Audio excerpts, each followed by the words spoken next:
ಸಂತೋಷವಾಗಿದ್ದೀವಾ? ಕಣ್ಣುಗಳನ್ನು ಮುಚ್ಚಿ ನಾವು ಪ್ರಾರ್ಥನೆ ಮಾಡೋಣ.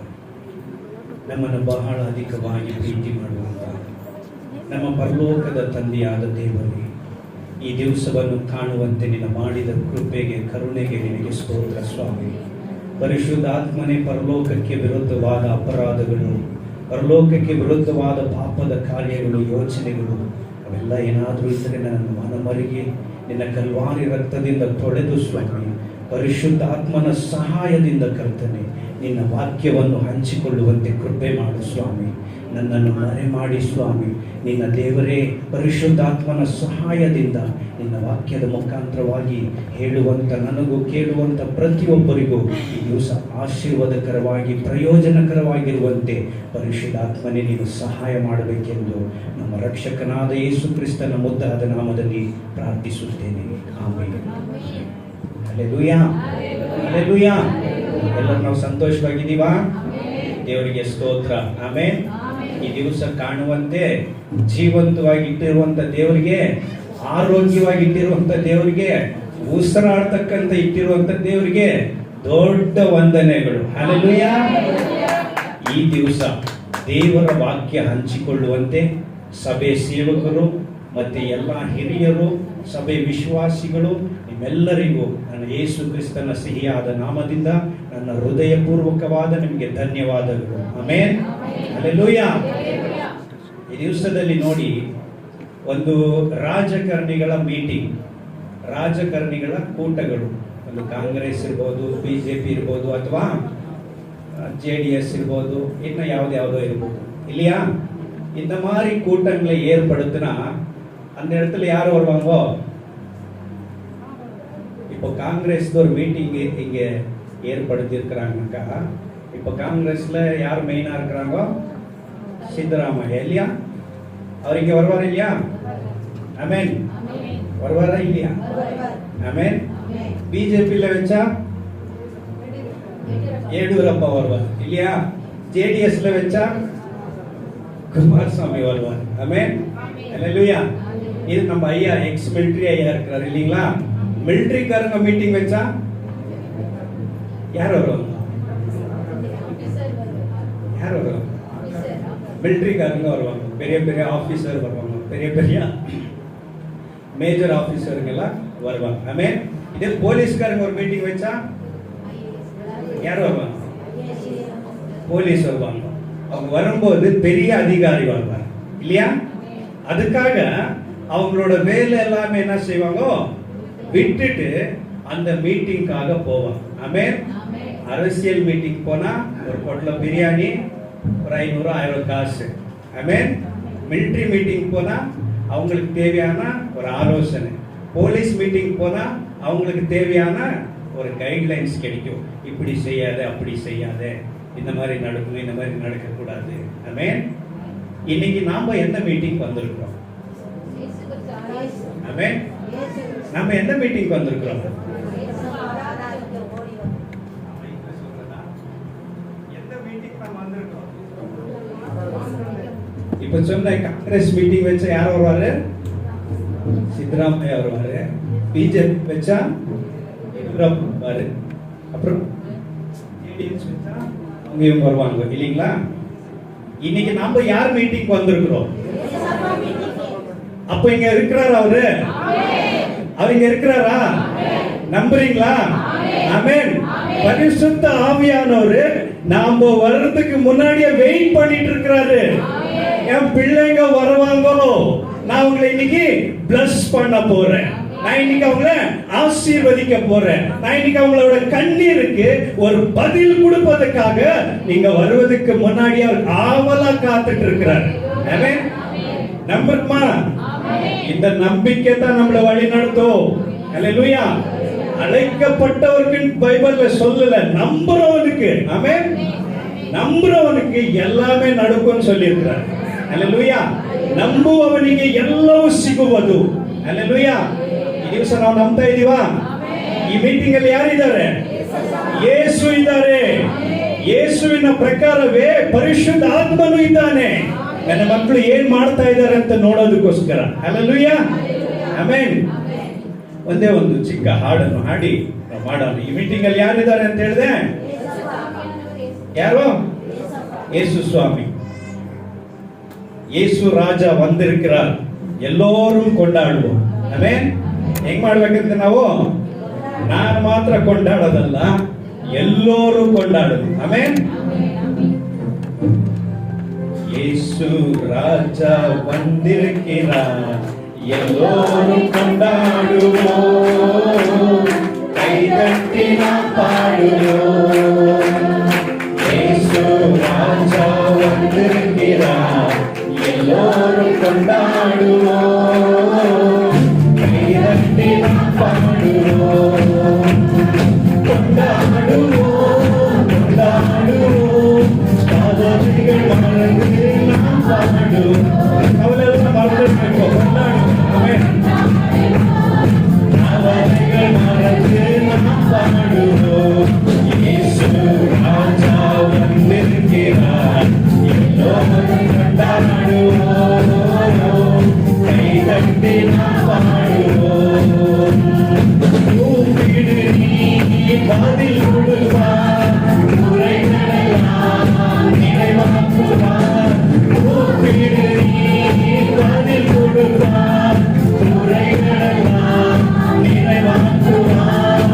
உண்மையாக தேடுவரே உள்ளத்தில் வந்திடுவார். இனி உண்மையா தேடுவோம், உள்ளத்தில் வரப்போறாரு. ஆமென். உள்ளத்தில் வந்திடுவார். அதுக்கு மேல கொண்டாடுவோம், கொண்டாடுவோம்,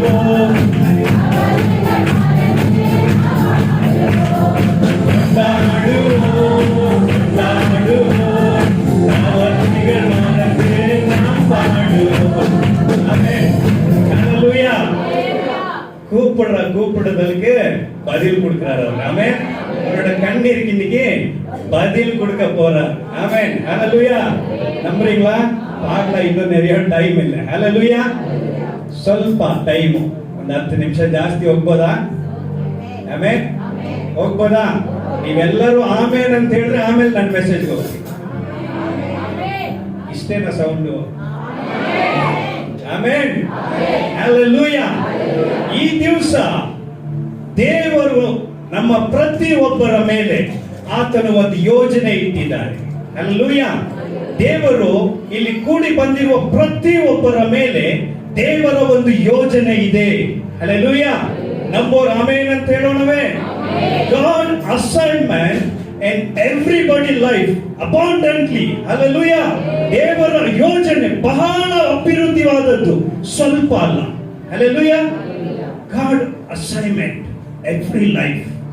It's today changes. Hallelujah. ದೇವರು ಅಂತ ಒಂದು ಒಂದು ಒಂದು ಒಂದು ಒಂದು ಏನ್ ಹೇಳೋದು, ಒಂದು ಯೋಜನೆ ನಮ್ಮ ಮೇಲೆ ಇಟ್ಟಿದ್ದಾನೆ. ಆ ಯೋಜನೆ ಬಗ್ಗೆ ನಾವು ಈ ದಿವಸ ಕಲಿಯಲಿಕ್ಕೆ ಹೋಗ್ತಾ ಇದ್ದೀವಿ. ಹಲ್ಲೆಲೂಯಾ.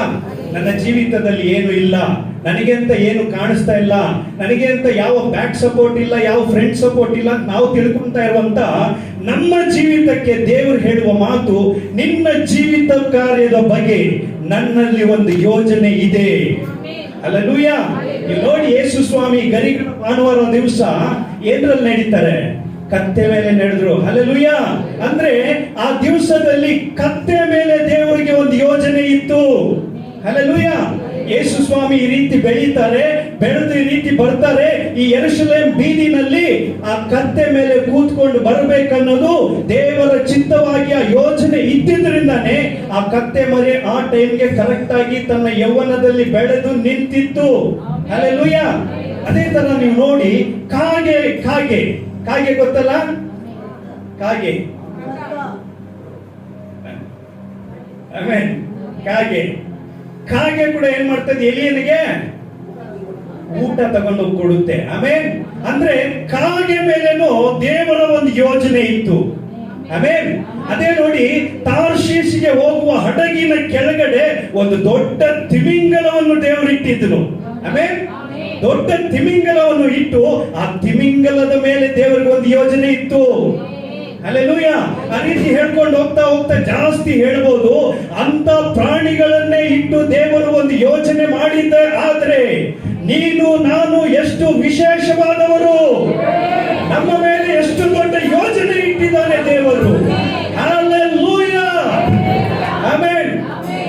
ದಿವಸ ದೇವರು ನಮ್ಮ ಮೇಲೆ ದೊಡ್ಡ ಯೋಜನೆ ಇಟ್ಟಿದ್ದಾನೆ, ಚಿಕ್ಕದಲ್ಲ, ದೊಡ್ಡ ಯೋಜನೆ. ಹಲ್ಲೆಲೂಯ. ನೀವು ನೋಡಿ, ಮೋಶೆ ಆ ದಿವಸಗಳಲ್ಲಿ ಅವನ ಕೈಯಲ್ಲಿ ಏನಿತ್ತು? ಕೋಲಿತ್ತು.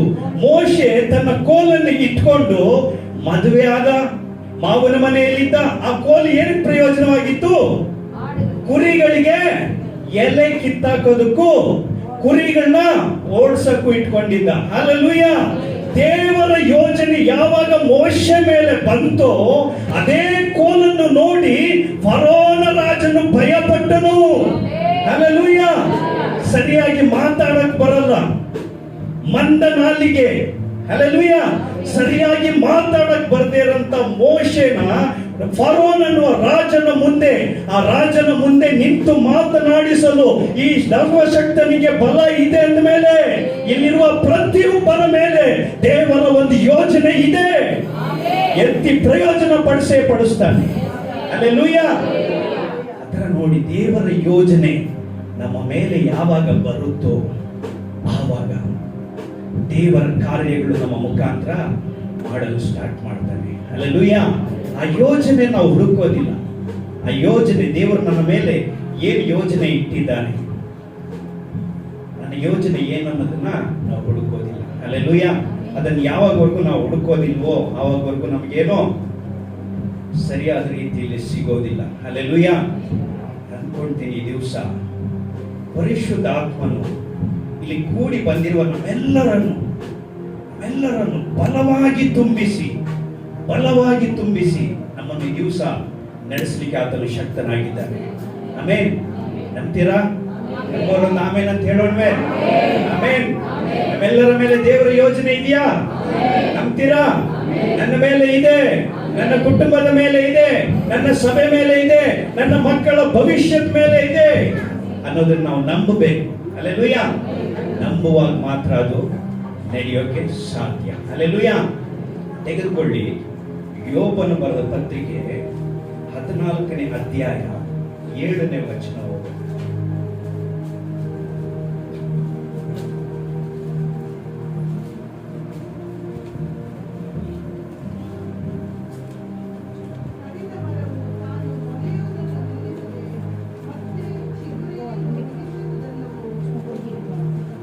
ಅದೇ ನೆಕ್ಸ್ಟ್ ಏನು?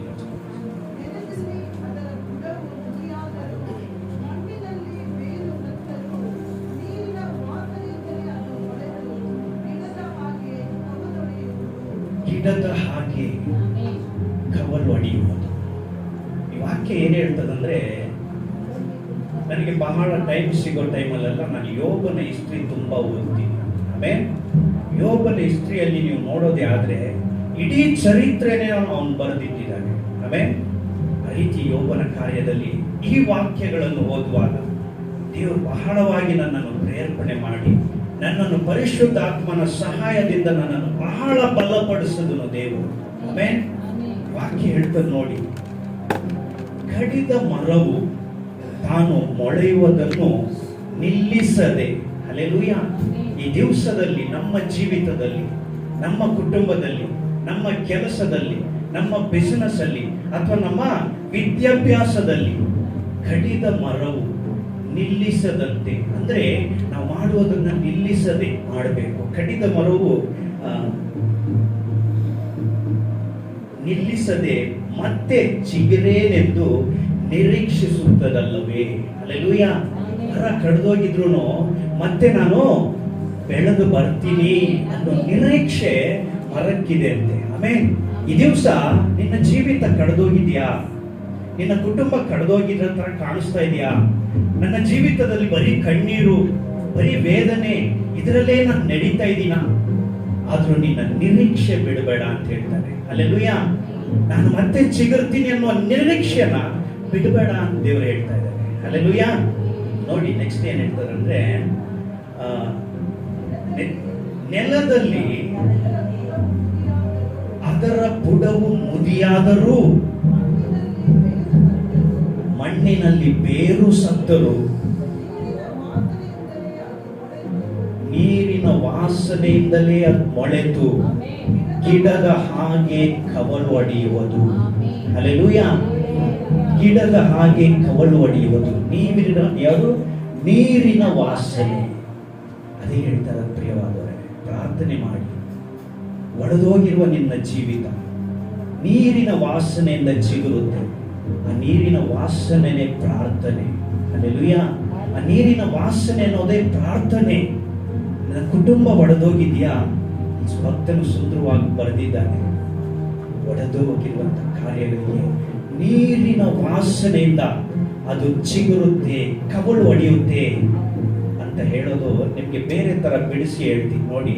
ಯಾಕಂದ್ರೆ ಕೆಲವ್ರಿಗಿದು ಅರ್ಥ ಆಗ್ತಾ ಇದೆಯೋ ಇಲ್ವೋ ಗೊತ್ತಿಲ್ಲ. ಅರ್ಥ ಆಗ್ತಾ ಇದೆಯಾ? ಆಮೇಲೆ ಅರ್ಥ ಆಗ್ತಾ ಇದೆಯಾ? ಕಡಲೆ ಕಡಲೆ ಗೊತ್ತಾ? ಕಡಲೆ ಏನ್ ಹೇಳ್ತಾ? ಬೇರ್ ಕಡಲೆ, ಮೂಕ್ಕಡಲೆ, ಮುಕ್ಕಡಲೆ ಗೊತ್ತಲ್ಲ ಅದು? ಅದು ನೋಡಿ ಒಣಗಿ ಎಷ್ಟೋ ತಿಂಗಳುಗಳಾಗಿರುತ್ತೆ. ಇವ ಅಂಗಡಿಯಿಂದ ತಗೊಂಬರಕ್ ಮುಂಚೆನೆ ಅದು ಗಿಡದಿಂದ ಕಡಿದು ಒಣಗೋಗ್ಬಿಟ್ಟಿರುತ್ತೆ. ಇವೆತ್ತಿ ಬಿಸಾಕ್ರೆ ಕಲ್ಲುಗಳ ತರ ಇರುತ್ತೆ ಅಲ್ವಾ? ಆ ಒಂದು ಕಡಲೆನ ಮನೆಗೆ ತಗೊಂಬಂದು ಚೆನ್ನಾಗಿ ವಾಶ್ ಮಾಡಿಬಿಟ್ಟು ಆ ನೀರಿನ ತ್ಯಾವದಲ್ಲಿ ಬಟ್ಟೆನಲ್ಲಿ ಕಟ್ಟಿ, ನಾನು ಆ ಥರ ಎಲ್ಲ ತಿಂತಾ ಇರ್ತೀನಿ, ಅದಕ್ಕೆ ಹೇಳ್ತೀನಿ. ಅವೇ ನೀರಿನಲ್ಲಿ ಆ ಬಟ್ಟೆನಲ್ಲಿ ಆ ಕಡಲೆನ ಕಟ್ಟಿಬಿಟ್ಟು ಒಂದು 2, 3, 4 ದಿನ ಬಿಟ್ಟರೆ ಏನ್ ಬರುತ್ತೆ? ಏನ್ ಬರುತ್ತೆ? ಮೊಳಕೆಗಳು ಬರುತ್ತೆ. ಬರೀ ಕಡಲೆ ಬಂದ್ಬಿಟ್ಟು ನಮ್ಮ ಬರೀ ಪೌಷ್ಟಿಕ ಆಹಾರ ಮಾತ್ರ ಅಲ್ಲ, ಆ ಕಡಲೆ ಒಳಗಡೆ ಆ ಚಿಗುರು ಎಲ್ಲಿಂದ ಬಂತು? ಹಲ್ಲೆಲೂಯಾ. ನೀರಿನ ವಾಸನೆಯಿಂದ. ಆಮೆನ್. ಅದೇ ತರ ನಿನ್ನ ಜೀವಿತದಲ್ಲಿ ಒಡೆಯಲ್ಪಟ್ಟಿದ್ಯಾ? ಪ್ರಾರ್ಥನೆ ಎನ್ನುವ ವಾಸನೆ ಒಳಗಡೆ ನೀನು ಬಂದುಬಿಡು. ಒಡೆದು ಹೋಗಿರುವ ನಿನ್ನ ಜೀವಿತಕ್ಕೆ ಒಂದು ಹೊಸದಾಗಿ ದೇವರು ಚಿಗುರು ಕೊಡಲು ಸಾಧ್ಯ ಇದೆ. ಹೊಸದಾಗಿ ದೇವರು ಚಿಗುರು ಕೊಡುತ್ತಾನೆ.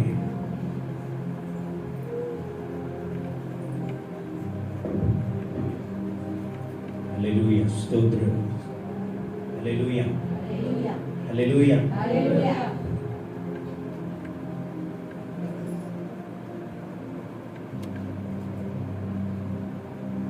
ಹಲ್ಲೆಲೂಯಾ. ಕಡಲೆ ಗೊತ್ತಲ್ಲ? ಅರ್ಥ ಆಯ್ತಾ ಇವಾಗ? ಕಡಲೆ, ಒಣಗಿರುವ ಕಡಲೆಗೆ ನೀರಿನ ವಾಸನೆಯಿಂದ ಏನ್ ಬರುತ್ತೆ? ಅಲ್ಲಿ ಮೊಳಕೆ ಬರ್ತದೆ. ಅದೇ ತರ ನಿನ್ನ ಜೀವಿತದಲ್ಲಿ, ಒಡೆಯಲ್ಪಟ್ಟಿರುವ ನಿನ್ನ ಜೀವಿತದಲ್ಲಿ, ನೊಂದೋಗಿರುವ ನಿನ್ನ ಜೀವಿತದಲ್ಲಿ, ಗಾಯಪಟ್ಟಿರುವ ನಿನ್ನ ಜೀವಿತದಲ್ಲಿ ಅದೇ ತರನೇ ಪ್ರಾರ್ಥನೆ ಎನ್ನುವ ವಾಸನೆಗೆ ನೀನು ಬರೋದೇ ಆದರೆ, ಯೇಸು ಕ್ರಿಸ್ತನ ನಂಬಿಕೆ ಹೆಸರಲ್ಲಿ ಹೇಳ್ತೀನಿ, ಈ ದಿವಸ ನಿನ್ನ ಜೀವಿತದಲ್ಲಿ ಒಂದು ಕವಲು ಒಡೆಯಲು ದೇವರು ಸಿದ್ಧ ಮಾಡಿದ್ದಾನೆ. ನಿನ್ನ ಜೀವಿತವನ್ನು ಚಿಗುರು ಒಡೆಯಲು ದೇವರು ಸಿದ್ಧನಾಗಿ ನಿಂತಿದ್ದಾನೆ. ಪ್ರಾರ್ಥನೆಯ ವಾಸನೆ. ಹಲ್ಲೆಲೂಯಾ. ಆ ಪ್ರಾರ್ಥನೆಯ ವಾಸನೆಗೆ ಆ ಚಿಗುರು ಒಡೆಯ ಕಾರ್ಯ ನಡೆಯುತ್ತೆ. ಆಮೇಲೆ ನಾನು ಇದ್ರ ಬಗ್ಗೆ ಕೆಲವು ವಿಷಯಗಳನ್ನ ಸರ್ಚ್ ಮಾಡಿದಾಗ ಇಸ್ರಾಯೇಲ್ ದೇಶ ಇದೆಯಲ್ಲ, ಇಸ್ರಾಯೇಲ್ ದೇಶದಲ್ಲಿ ಏನು ತುಂಬಾ ಫೇಮಸ್ ಏನು? ಖರ್ಜೂರ ಅಂದ್ರೆ ಡೇಟ್ಸ್ ಅಲ್ವಾ? ಖರ್ಜೂರ. ಈ ಖರ್ಜೂರ ಬಂದ್ಬಿಟ್ಟು ಇಸ್ರಾಯೇಲ್ ದೇಶದಲ್ಲಿ ಬಹಳ ಸ್ಪೆಷಲ್. ಅಂದ್ರೆ ಆ ಖರ್ಜೂರ ಬಂದ್ಬಿಟ್ಟು ಎಲ್ಲಾ ದೇಶಗಳಿಗೂ ಅವರು ಎಕ್ಸ್ಪೋರ್ಟ್ ಮಾಡ್ತಾ ಇರ್ತಾರೆ. ಅಷ್ಟೊಂದು ಬೆಳೀತಾರಲ್ಲಿ ಅಲ್ವಾ? ಇದ್ರ ಬಗ್ಗೆ ನಾನು ಸ್ವಲ್ಪ ಓದಿದಾಗ ಅದ್ರ ಬಗ್ಗೆ ಸ್ವಲ್ಪ ಹೋಗಿ ನಾನು ಚೆಕ್ ಮಾಡಿದೆ. ನೀವು ನೋಡಿ ಗೂಗಲ್ ಅಲ್ಲಿ ಇದ್ರ ಪೂರ ಹಿಸ್ಟ್ರಿನೇ ಕೊಟ್ಟಿದ್ದಾರೆ. ಅದ್ರಲ್ಲಿ ಹೋಗಿ ನೋಡಿದಾಗ ಇಸ್ರಾಯೇಲ್ ದೇಶದಲ್ಲಿ AD 73ನೇ ಇಸ್ವಿ ಇರ್ಬೋದು. ಆ ಟೈಮಲ್ಲಿ ದಾವೀದನ ಕಾಲದಲ್ಲಿ ಆ ಇಸ್ರಾಯೇಲ್ ದೇಶನೇ ನಾಶ ಮಾಡುವಂತೆ ಎಲ್ಲ ವೈರಿಗಳು ಬಂದು ಮುತ್ತಿಕೊಂಡು ಆ ಇಸ್ರಾಯೇಲ್ ದೇಶನೇ ಸುಟ್ಟಾಕ್ಬಿಟ್ಟು ಆ ಇಸ್ರಾಯೇಲ್ ದೇಶದ ಮಣ್ಣಲ್ಲಿ ಏನು ಬೆಳಿಬಾರ್ದು ಅಂತ ಹೇಳ್ಬಿಟ್ಟು ಪೂರ್ತಿ ಭೂಮಿನ ಉಪ್ಪಿನಿಂದ ತುಂಬಿಸಿ ಹಾಳು ಮಾಡ್ಬಿಡ್ತಾರೆ. ಹಲ್ಲೆಲೂಯಾ. ಆ ಭೂಮಿನೇ ಹಾಳು ಮಾಡ್ಬಿಡ್ತಾರೆ. ನಂತರ ಸುಮಾರು ಒಂದು 2.5-3 ವರ್ಷ ಆಗಿರತಕ್ಕಂಥ ಟೈಮಲ್ಲಿ ಈ ಆರ್ಕಿಯಾಲಜಿ ಅಂತಾರಲ್ಲ, ಭೂತಜ್ಞರು ಆರ್ಕಿಯಾಲಜಿ ಮಾಡತಕ್ಕಂಥ ಒಂದು ಡಿಸ್ಕವರಿ, ಅಂದ್ರೆ ಒಂದು ತಂಡ ಆ ಜಾಗನೆಲ್ಲ ಪರಿಶೋಧನೆ ಮಾಡ್ತಾರೆ. ಆ ಇಸ್ರೇಲ್ ದೇಶದ ಜಾಗ, ಹಳೆ ಕಾಲದ ವಸ್ತುಗಳೆಲ್ಲ ಎಲ್ಲಿದ್ದಿರ್ಬೋದು, ಹೆಂಗಿದ್ದಿರ್ಬೋದು, ರಿಸರ್ಚ್ ಮಾಡೋದಕ್ಕೆ ಅವ್ರು ಹೋದಾಗ ಅವರಿಗೆ ಕೆಲವೊಂದು ಪ್ರದೇಶದಲ್ಲಿ ಈ ಮಣ್ಣಿನ ಮಡಿಕೆಗಳಿರುತ್ತಲ್ಲ, ಆ ಮಣ್ಣಿನ ಮಡಿಕೆ ಅವ್ರಿಗೆ ಸಿಗುತ್ತೆ. ಸಿಕ್ಕಿದಾಗ ಆ ಮಣ್ಣಿನ ಮಡಿಕೆ ತಗೊಂಡು ಓಪನ್ ಮಾಡಿ ನೋಡ್ತಾರೆ, ಅದ್ರೊಳಗಡೆ ಖರ್ಜೂರದ ಬೀಜಗಳಿರ್ತವೆ. ಏನೋ ಖರ್ಜೂರದ ಬೀಜಗಳು, ಎಷ್ಟು ಸುಮಾರು 2,500-3,000 ವರ್ಷಗಳ ಹಿಂದೆ ಇಟ್ಟಿರಂತ ಖರ್ಜೂರ ಅದು ಬೀಜ ಆಗಿ ಅಲ್ಲಿದೆ.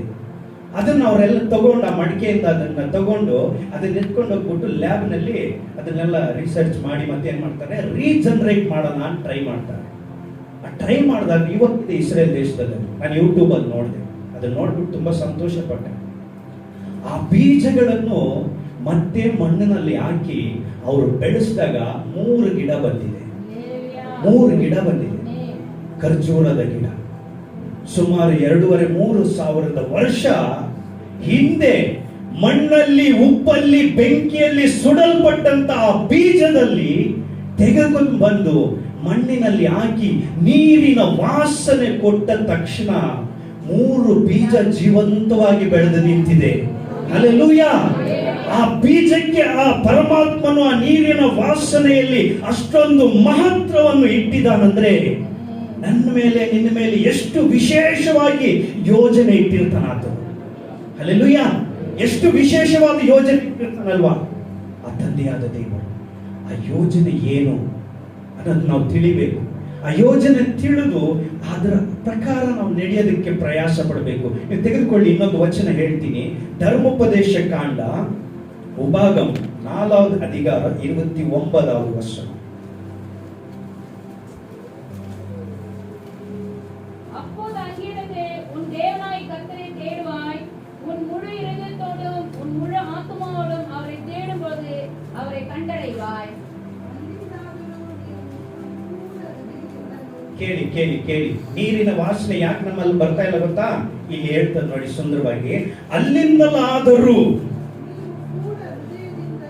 ನೀವು ಪೂರ್ಣ ಹೃದಯದಿಂದಲೂ ಮನಸ್ಸಿನಿಂದಲೂ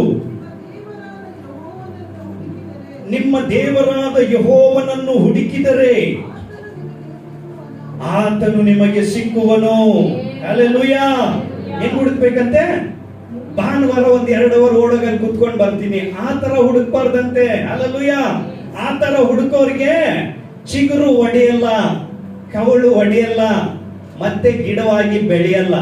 ಹೆಂಗ್ ಹುಡುಕ್ಬೇಕಂತೆ? ನಾವು ಇಷ್ಟ ದಿನ ಹೆಂಗಿದ್ರಿ? ಪಾಪಿಗಳೇ, ದ್ರೋಹಿಗಳೇ, ಕಣ್ಗಳಿಂದ ಪಾಪ ಮಾಡಿದವರೇ, ಕುಡುಕತನದಲ್ಲಿ ಬಿದ್ದಂತವರೇ, ಕೆಟ್ಟ ದಾರಿಯಲ್ಲಿ ನಡೆದವರೇ, ಇತರರನ್ನು ದೂಷಣೆ ಮಾಡಿದವರೇ, ಇತರರನ್ನು ಮೋಹಿಸಿ ನೋಡಿದವರೇ ನಾವು. ಆದರೂ ಅಲ್ಲಿಂದಲಾದರೂ, ಎಲ್ಲಿಂದ? ನಾನು ಮಾಡಿದಂತ ಪಾಪದ ಕಾರ್ಯಗಳನ್ನು ಅರ್ಥ ಮಾಡಿಕೊಂಡು ಇಲ್ಲಿಂದಲಾದರೂ, ಓದಿ ಸಿಸ್ಟರ್, ನೀವು ಸಂಪೂರ್ಣ ಹೃದಯದಿಂದಲೂ ಮನಸ್ಸಿನಿಂದಲೂ ನಿಮ್ಮ ದೇವರಾದ ಯೆಹೋವನನ್ನು ಹುಡುಕಿದರೆ ಆತನು ನಿಮಗೆ ಸಿಕ್ಕುವನು. ನೋಡಿ, ಇಲ್ಲಿ ಮೇಲೆ ಹೇಳ್ತಾನೆ ನೋಡಿ, ಮೇಲೆ ಹೇಳಿರುವಂತ ಕಷ್ಟಗಳು, ಅಂದ್ರೆ ಇದ್ರ ಮೇಲೆ ನೀವು ಓದಿದ್ರೆ ಬೇಕಾದಷ್ಟು ಕಷ್ಟಗಳಿದೆ, ಅದನ್ನೆಲ್ಲ ನಾವು ದಾಟಿ ಬಂದವರೇ. ಹಲ್ಲೆಲೂಯಾ! ಓದಿ ಸಿಸ್ಟರ್.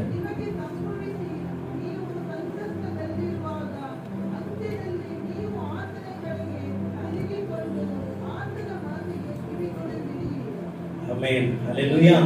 ಹೇಳ್ತಾರೆ ನೋಡಿ, ನಿಮಗೆ ಸಂಭವಿಸಿದ ಕಾರ್ಯಗಳು, ಆ ಕಾರ್ಯಗಳು ಅಂತ್ಯದಲ್ಲಿ ಆದರೂ ಏನ್ ಮಾಡ್ಬೇಕಂತೆ ನೀನು? ಅವೋ ಯೇಸಪ್ಪ, ನಾನು ತಪ್ಪು ಮಾಡಿಬಿಟ್ಟೆ, ಇಷ್ಟು ದಿವಸ ನಾನು ನಿನ್ನ ಸನ್ನಿಧಿಗೆ ಬರದೆ ತಪ್ಪು ಮಾಡಿಬಿಟ್ಟೆ, ಇಷ್ಟು ದಿವಸ ನಾನು ಪ್ರಾರ್ಥನೆ ಮಾಡದೆ ತಪ್ಪು ಮಾಡಿಬಿಟ್ಟೆ, ಇಷ್ಟು ದಿವಸ ನಿನ್ನನ್ನು ಆರಾಧನೆ ಮಾಡದೆ ನಾನು ತಪ್ಪು ಮಾಡಿಬಿಟ್ಟೆ ಅಪ್ಪ, ಇವಾಗಲಾದ್ರೂ ನನ್ನನ್ನು ಕ್ಷಮಿಸು ಅಂತ ಕೇಳುವಾಗ ಆತನು ಕರುಣಾಮಯನು, ಕನಿಕರವುಳ್ಳ ದೇವರು. ಹಲ್ಲೆಲೂಯಾ! ಅದನ್ನೇ ಹೇಳಿರೋದು. ಇಲ್ಲಿಂದಲಾದರೂ, ಓದಿ ಸಿಸ್ಟರ್, ನಿಮ್ಮ ದೇವರಾದ ಯೆಹೋವನು ಕನಿಕರವುಳ್ಳ ದೇವರಾದದರಿಂದ ಆತನು ನಿಮ್ಮನ್ನು ಅಲಕ್ಷ್ಯ ಮಾಡುವುದಿಲ್ಲ, ನಾಶನಕ್ಕೆ ಬಿಡುವುದಿಲ್ಲ. ಹಲ್ಲೆಲೂಯಾ! ಈ ದಿವಸ ನಿಮ್ಮ ಸಂಬಂಧಿಕರು ನಿಮ್ಮನ್ನ ಅಲಕ್ಷ್ಯ ಮಾಡಬಹುದು. ಹಲ್ಲೆಲೂಯಾ. ಈ ದಿವಸ ನೀವು ಹೋಗುವ ಸ್ಥಳದಲ್ಲಿ ನಿಮ್ಮ ಸ್ನೇಹಿತರು ನಿಮ್ಮನ್ನ ಅಲಕ್ಷ್ಯ ಮಾಡಬಹುದು. ನಿಮ್ಮ ಕಣ್ಣೀರಿಗೆ ಯಾರು ಉತ್ತರ ಕೊಡದೇ ಇರಬಹುದು. ನಾವು ಅಳದನ್ನ ನೋಡಿ ಗೇಲಿ ಮಾಡಬಹುದು. ನಾವು ಅಳದನ್ನ ನೋಡಿ ಇತರರು ನಮ್ಮನ್ನು ಪರಿಹಾಸ್ಯ ಮಾಡಬಹುದು, ಅಲಕ್ಷ್ಯ ಮಾಡಬಹುದು. ಆದರೆ ತಂದೆಯಾದ ದೇವರ ಬಳಿಯಲ್ಲಿ ಬಂದು ನೀನು ಮೊಣಕಾಲೂರಿ ಅಳುವಾಗ ಆ ತಂದೆಯಾದ ದೇವರು ನಿನ್ನನ್ನು ಅಲಕ್ಷ್ಯ ಮಾಡುವುದೇ ಇಲ್ಲ, ಅಲಕ್ಷ್ಯವಾಗಿ ನಿನ್ನನ್ನು ನೋಡುವುದೂ ಇಲ್ಲ. ಅದೇ ನಮ್ಮ ದೇವರ ಸ್ಪೆಷಾಲಿಟಿ. ಹಲ್ಲೆಲೂಯಾ. ಎಲ್ಲರೂ ಹೇಳ್ತಾರೆ ಮತಾಂತರ ಮಾಡ್ತಾರೆ ಅಂತ ಹೇಳ್ಬಿಟ್ಟು, ಅವ್ರಿಗೆ ಗೊತ್ತಿಲ್ಲ. ಹಲ್ಲೆಲೂಯಾ. ಅದೇ ಇಲ್ಲಿ ಹೇಳ್ತಾ ಇರೋದು, ಅಲ್ಲಿಂದಲಾದರೂ ನೀನು ಮನ ತಿರುಗಿ ಬಂದು ನನ್ನ ಬಳಿಯಲ್ಲಿ ಮೊರೆ ಇಟ್ಟು ಕೇಳುವಾಗ ನಿನ್ನ ಪಾಪವನ್ನು ಕ್ಷಮಿಸಿ ನಿನ್ನ ಜೀವಿತವನ್ನು ಚಿಗುರು ಹೊಡೆಯುವಂತೆ ಮಾಡಿ ಇತರರಿಗೆ ಅನೇಕ ಫಲಗಳನ್ನು ಕೊಡುವಂತ ಒಳ್ಳೆ ಮರವಾಗಿ ನಾನು ನಿನ್ನ ಮಾಡ್ತೀನಿ ಅಂತ ಬೈಬಲ್ ಹೇಳ್ತಾ ಇರೋದು. ಮತಾಂತರ ಮಾಡ್ಕೊಳ್ಳಿ ಅಂತ ಹೇಳ್ತಾ ಇಲ್ಲ. ಹಲ್ಲೆಲೂಯಾ. ಅವ್ರಿಗೆ ಗೊತ್ತಿಲ್ಲ, ಅದಕ್ಕೋಸ್ಕರ ಅವರು ಆ ರೀತಿ ಹೇಳ್ತಾ ಇದ್ದಾರೆ. ಹಲ್ಲೆಲೂಯಾ. ಅರ್ಥ ಆಯ್ತಾ ಇದು? ಆ ರೀತಿ ಒಂದು ಬೀಜದಲ್ಲೇ ದೇವರು ನೀರಿನ ವಾಸನೆಯಿಂದ ಆ ಬೀಜಗಳನ್ನು ಮರವಾಗಿ ಮಾಡಿ ಆ ಬೀಜದಲ್ಲಿ ಮರಗಳು ದೊಡ್ಡದಾಗಿ ಬೆಳೆದು ಆ ಮರದ ಮುಖಾಂತರ ಅನೇಕ ಫಲಗಳನ್ನು ಕೊಟ್ಟು ಆ ಫಲಗಳು ತನ್ನ ಮಕ್ಕಳಿಗೆ ಕೊಡಲು ಆತನಿಗೆ ಶಕ್ತಿ ಇರೋದೇ ಆದ್ರೆ ಆತನ ಕೈಗಳಲ್ಲಿ ಸೃಷ್ಟಿ ಮಾಡಿರುವಂತ ತನ್ನ ಮಕ್ಕಳ ಮೇಲೆ ಎಷ್ಟು ದೊಡ್ಡ ಯೋಜನೆ ಇಟ್ಟಿರ್ತಾನೆ ಆತನು. ಆಮೆನ್. ಯಾರು ಸಾಧಾರಣ ವ್ಯಕ್ತಿಗಳಲ್ಲ. It's a special ambassador in heaven. Hallelujah. ಪರಲೋಕದ ರಾಯಭಾರಿಗಳು ನಾವು. ನಮ್ಮನ್ನು ನಾವು ಸಾಧಾರಣವಾಗಿ ನೆನೆಸ್ಕೊಳ್ಬಾರ್ದು. ಅದೇ ವಾಕ್ಯ ಹೇಳ್ತಾ ಇರೋದು. ದಯವಿಟ್ಟು ನನಗೆ ಯಾರನ್ನ ಒಬ್ಬರು ಹೆಲ್ಪ್ ಮಾಡಿ, ಚೆನ್ನಾಗಿ ಓದಿ ಕೆಲಸದಲ್ಲಿರೋರು ಯಾರನ್ನ ಎದುರು ತೆಗಿಯೋದು. ಓದಿಲ್ವ ಯಾರು? ಓದಿ ಕೆಲಸ ಮಾಡೋರು ಯಾರು ಇಲ್ವಾ ಇಲ್ಲಿ? ಏನ್ ಬರಲ್ಲ, அண்ணனுக்கு கொஞ்சம் ஹெல்ப் பண்ணுவோம். ஏன்னா நம்ம எந்த பிஹெச்டி பண்ணல, அதனால பண்ணவங்களுக்கு தான் அது தெரியும். நம்ம எல்லாம் எந்த கூட்டம் சொல்லுங்க? நான் பீட்டர், பேதுரு கூட்டம். ஆமென். பேதுரு மாதிரி மீன் பிடிச்சிருந்தவரு நம்ம மாதிரி ஸ்கூலுக்கு எல்லாம் அவரும் போகுது, நம்ம அந்த கேட்டகரி. ஆமென். இவங்கெல்லாம் படித்தோம். ஹல்லேலூயா. இது நான் உங்களுக்கு எதுக்கு சொல்றேன்னா உங்களுக்கு புரியணும், தெளிவா புரியணும் எதுக்காக இந்த வார்த்தைகள் சொல்லப்பட்டிருக்குது. இது மூலியமா நான் எங்க மிஸ்டேக் பண்றேன்னு புரியும். எவ்வளவு படிச்சிருக்கேன்? அது ரொம்ப பெரிய படிப்புமா. 3ஆம் கிளாஸ்ல விட்டு வந்துட்டேன் கூட்டு வந்துட்டாங்க. ஆமென். பிஏ படிச்சிருக்கிறேன் தங்கச்சி இல்லைங்களா? நம்ம பிஏ படிச்சீங்க இல்லையா? இந்த பிஏ ಓದೋದ್ರಿಂದ ನಿಮಗೆ ಏನು ಲಾಭ? ಓದಿದ ಏನು ಪ್ರಯೋಜನಕ್ಕೆ ಓದಿದ್ರಿ? ಬಿಎ ಏನಕ್ಕೆ ಓದಿದ್ರಿ? ஒரு உலக ரீதியான ஒரு ஞானம். உலக ரீதியான நான் அதுக்கு பிஏ எதுக்காக படிச்சீங்க? இந்த கோர்ஸ் படிக்கும்போது ஒரு லாயர் ஆகணும்னு ஒரு ஆம்பிஷன். லாயர், அடுத்தது டீச்சரும் ஆகணும். டீச்சரும். அதாவது இந்த பிஏ நான் படிச்சாக்கா, இப்போ தங்கச்சிக்கு சொல்றேன், இங்க இருக்கிறவங்களுக்கு சொல்றேன், பிஏ இவங்க படிச்சாங்கன்னு வச்சுக்கோங்க. இனிமே நெக்ஸ்ட் பிஏ யாருன்னா படிச்சாலும் அவங்களுக்கு வெறும் டீ விற்கிற வியாபாரம், கிழக்கா விற்கிற வியாபாரம், இந்த வேலை மட்டும் தான் கொடுப்போம்னு சொல்லலாங்கன்னு வச்சுக்கோங்க. பிஏ படிப்பாங்களா? படிக்குவாங்களா? தங்கச்சி பிஏ படிச்சாங்க எதுக்காக? எனக்கு என்னோட ஃபியூச்சருக்கு ஒரு நல்ல வேலை கிடைக்கும்ன்ற ஒரு நம்பிக்கை இருந்ததுனால தானே படிச்சாங்க. பிஏ படிச்சிருந்தா எனக்கு வேலை கிடைக்காது அப்படின்னு தெரிஞ்சிருந்தா படிச்சிருப்பீங்களாமா? படிச்சிருப்பீங்களா? போயிருக்கவே மாட்டிருப்பீங்க அந்த பக்கம் இல்லையா? ஆமா, நீங்க படிச்ச படிப்புல உங்க கூட இருந்தாங்க இல்லையா? கூட ஸ்டூடெண்ட்ஸ் எல்லாம் இருப்பாங்க இல்லையா? நீங்க படிச்சதுல எல்லாரும் பாஸ் ஆயிட்டாங்களா? ஃபெயில் ஆயிட்டா இல்லையா? பாஸ் ஆயிருக்கல, ஃபெயில் ஆயிருக்கல. ஆமென். ஆமென். புரியுதுங்களா நான் என்ன சொல்ல வரேன்ட்டு? பிஏ படிக்கிறதுனால எதனால படிச்சாங்க? என்னோட ஃபியூச்சருக்கு நல்லா இருக்கும்ன்றதுனால தான் பிஏ படிச்சாங்க. அப்படி நான் பிஏ படிச்சு எனக்கு எதுவுமே வேலையே கிடைக்காதுன்னு தெரிஞ்சிருந்தா கண்டிப்பா அவங்க பிஏ படிச்சிருக்கவே மாட்டிருந்திருப்பாங்க இல்லையா? ஹல்லேலூயா. அதே மாதிரி தான் இந்த பைபிள் அவ்வளவு படிச்சவங்க யாருமே இந்த பைபிளை படிச்சவங்க யாருமே கீழே போனதே கிடையாது. ஹalleluya. இந்த பைபிள்ல கீழே போனவங்க யாருமே ஹிஸ்டரியிலே இல்ல, எல்லாம் மேலே வந்தவங்க தான், கீழே இருந்து. ஹalleluya. தங்கச்சிக்கு பிஏ படிக்கிறதுனால ஒரு நல்ல வேலை கிடைக்கும்ன்ற ஒரு எண்ணத்தினால தான் அவங்க படிச்சாங்களே ஒழியோ, இது படிச்சா எனக்கு எதுவுமே வேலை கிடைக்காதுன்னு சொல்லியிருந்தாங்கன்னா அவங்க படிச்சிருக்க மாட்டாங்க. இல்லையா ತಗಚಿ? ಆಮೇಲೆ ಇದನ್ನು ಓದೋದ್ರಿಂದ ಅವರಿಗೆ ಒಂದು ಒಳ್ಳೆ ಕೆಲಸ ಸಿಕ್ತು ಅಂತ ಓದಿದ್ರು ಅಲ್ವಾ? ಅದರಿಂದಾನೇ ಅವರ BA ಓದಿದ್ರು. ಅಕಸ್ಮಾತ್ ಆ BA ಓದೋದ್ರಲ್ಲಿ ನನಗೆ ಕೆಲಸ ಸಿಕ್ಕಲ್ಲ ಅಂದಿದ್ರೆ ಅವ್ರು ಓದ್ತಾನೆ ಇರಲಿಲ್ಲ ಅಲ್ವಾ? சிஸ்டர் நீங்க BA படிச்சீங்க இல்லையா? மாசத்துல எவ்வளவு நாள் போவீங்க காலேஜ்க்கு? டெய்லி போவீங்க. அதே மாதிரி உங்க BA டெஸ்ட் புக் மாசத்துல எவ்வளவு வாட்டி படிப்பீங்க? டெய்லி தான், கன்ஃபார்ம் தான். ಆಮೇಲೆ ಬಾರ್ಗೋ BA ಓದೋ ಟೈಮಲ್ಲಿ ತಿಂಗಳಲ್ಲಿ ಪ್ರತಿದಿನ ಅವ್ರು ಎಲ್ಲಿಗೆ ಹೋದ್ರಂತೆ? ಕಾಲೇಜ್ಗೆ ಹೋಗಿದ್ದಾರೆ. ಅಂದ್ರೆ ಭಾನುವಾರ ರಜಾ ಇರುತ್ತೆ, ಭಾನುವಾರ ಹೋಗಿರಲ್ಲ, ಪ್ರತಿದಿನ ಕಾಲೇಜ್ಗೆ ಹೋಗಿದ್ದಾರೆ. ನಂತರ ಅವರು ಆ ಟೆಕ್ಸ್ಟ್ ಬುಕ್ಸ್ ಇದೆಯಲ್ಲ, ಅವ್ರು ಓದುವಂತ ಶಾಲೆಯಲ್ಲಿ ಕೊಡುವಂತ ಬುಕ್ಸ್ ಆ ತಿಂಗಳ ಪೂರ್ತಿ ಅವ್ರು ಓದಿದ್ದಾರೆ. ನಮ್ಮ ವಾರಕ್ಕೆ ವಾಟಿ ಪಡಿಸಿಲ್ವಾ? ಇಲ್ಲ, ತಿಂಗಳ ಪೂರ್ತಿ ಅವರು ಆ ಟೆಕ್ಸ್ಟ್ ಬುಕ್ ನ ಓದಿ ಓದಿ ಓದಿ ಓದಿ ಮನದಟ್ಟು ಮಾಡಿಕೊಂಡ್ರು. ಹಲ್ಲೆಲೂಯಾ. ಈ ದಿವಸ ನಾನು ನಿಮ್ಮ ಹತ್ರ ಯಾವುದೋ ಅರಿಕತೆ ಹೇಳೋಕ್ ಬಂದಿಲ್ಲ. ನನ್ನ ಸ್ವರ್ಗದ ದೇವರು ಪ್ರತಿಯೊಂದು ವ್ಯಕ್ತಿಯಲ್ಲಿ ಮಾಡ್ತಾ ಇರುವಂತ ಅದ್ಭುತವಾದ ಕಾರ್ಯಗಳನ್ನು ನಿಮ್ಮ ಜೊತೆಯಲ್ಲಿ ಹಂಚಿಕೊಳ್ಳೋದಕ್ಕೋಸ್ಕರ ಬಂದಿದ್ದೀನಿ. ಹಲ್ಲೆಲೂಯಾ. ಅಮ್ಮ, ಇವತ್ತು ನೀವು ಓದಿದಂತ ಓದಿಗೆ ಕೈ ತುಂಬ ನಿಮ್ಗೆ ಸಂಬಳ ಸಿಗ್ತಾ ಇದೆಯಾ? ಹಲ್ಲೆಲೂಯಾ. BA ಓದಿದ್ರು, ಶ್ರದ್ಧೆಯಿಂದ ಓದಿದ್ರು, ಇವಾಗ ಅವ್ರಿಗೆ ಆ ಓದಿದಂತ ಓದಿಗೆ ಕೆಲಸ ಸಿಕ್ಕಿದೆ. ಕೆಲಸದ ಪ್ರಕಾರ ಅವ್ರ ಕೈಯಲ್ಲಿ ಸ್ಯಾಲರಿ ಬರ್ತಾ ಇದೆ ಅಲ್ವಾ? ಅವರು ಏನ್ ಮಾಡಿದ್ರು? ಕಾಲೇಜ್ಗೆ ಪ್ರತಿದಿನ ಓದು, ಟೆಕ್ಸ್ಟ್ ಬುಕ್ ನ ಪ್ರತಿದಿನ ಓದು. ಈ ದಿವಸ ತಿಂಗಳಾದ್ರೆ ಅವ್ರ ಕೈಯಲ್ಲಿ ಸಂಬಳ ಬರ್ತಾ ಇದೆ. ಆಮೇನ್. ಸಂತೋಷನಾ? ಸಂತೋಷ ಅಲ್ವಾ? ಸಂಬಳ ತಗೊಂತಾರಕ್ಕಿಂತ ಅದೇ ತರನೇ ತಿಂಗಳಿಗೊಂದ್ಸತಿ ಬೈಬಲ್ ಓದು, ತಿಂಗಳಿಗೊಂದ್ಸತಿ ಚರ್ಚಿಗೆ ಬರೋದು, ತಿಂಗಳಿಗೊಂದ್ಸತಿ ಬಂದಂಗೆ ಆ ರಾವ್ ಭೋಜನದಲ್ಲಿ ಭಾಗವಹಿಸಿ ಹೋಗೋದು. ತಿಂಗಳ ಕೊಡೋದ್ರೆ ದೇವರು ಎಲ್ಲಿಂದ ಕೊಡ್ತಾನೆ? ಒಂದು BA ಓದ್ಬೇಕಂದ್ರೆ ಪ್ರತಿ ದಿವಸ ಅವ್ರು ಕಾಲೇಜ್ಗೆ ಹೋಗಿದ್ದಾರೆ. ಒಂದು BA ಓದ್ಬೇಕಂದ್ರೆ ಪ್ರತಿ ದಿವಸ ತಮ್ಮ ಟೆಕ್ಸ್ಟ್ ಬುಕ್ಸ್ ಗಳನ್ನು ಓದಿದ್ದಾರೆ. ಅದಕ್ಕೋಸ್ಕರನೇ ಅವ್ರು ಪಾಸ್ ಆಗಿದ್ದಾರೆ. ಅದಕ್ಕೋಸ್ಕರನೇ ಅವರು ಥ್ಯಾಂಕ್ಸ್ ಮಾಡ್ತಾರೆ.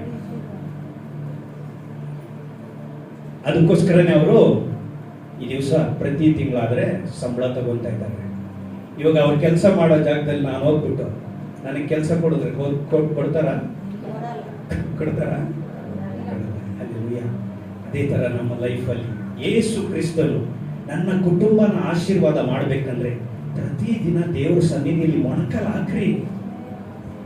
ಡೈಲಿ ನಿಮ್ಮ ಮನೆಯಲ್ಲಿ ಎದ್ದಿದ ತಕ್ಷಣ ಮೊಣಕಲ್ ಹಾಕಿ ಪ್ರಾರ್ಥನೆ ಮಾಡಿ. ಪ್ರತಿದಿನ ಸತ್ಯವೇದವನ್ನು ಓದ್ರಿ.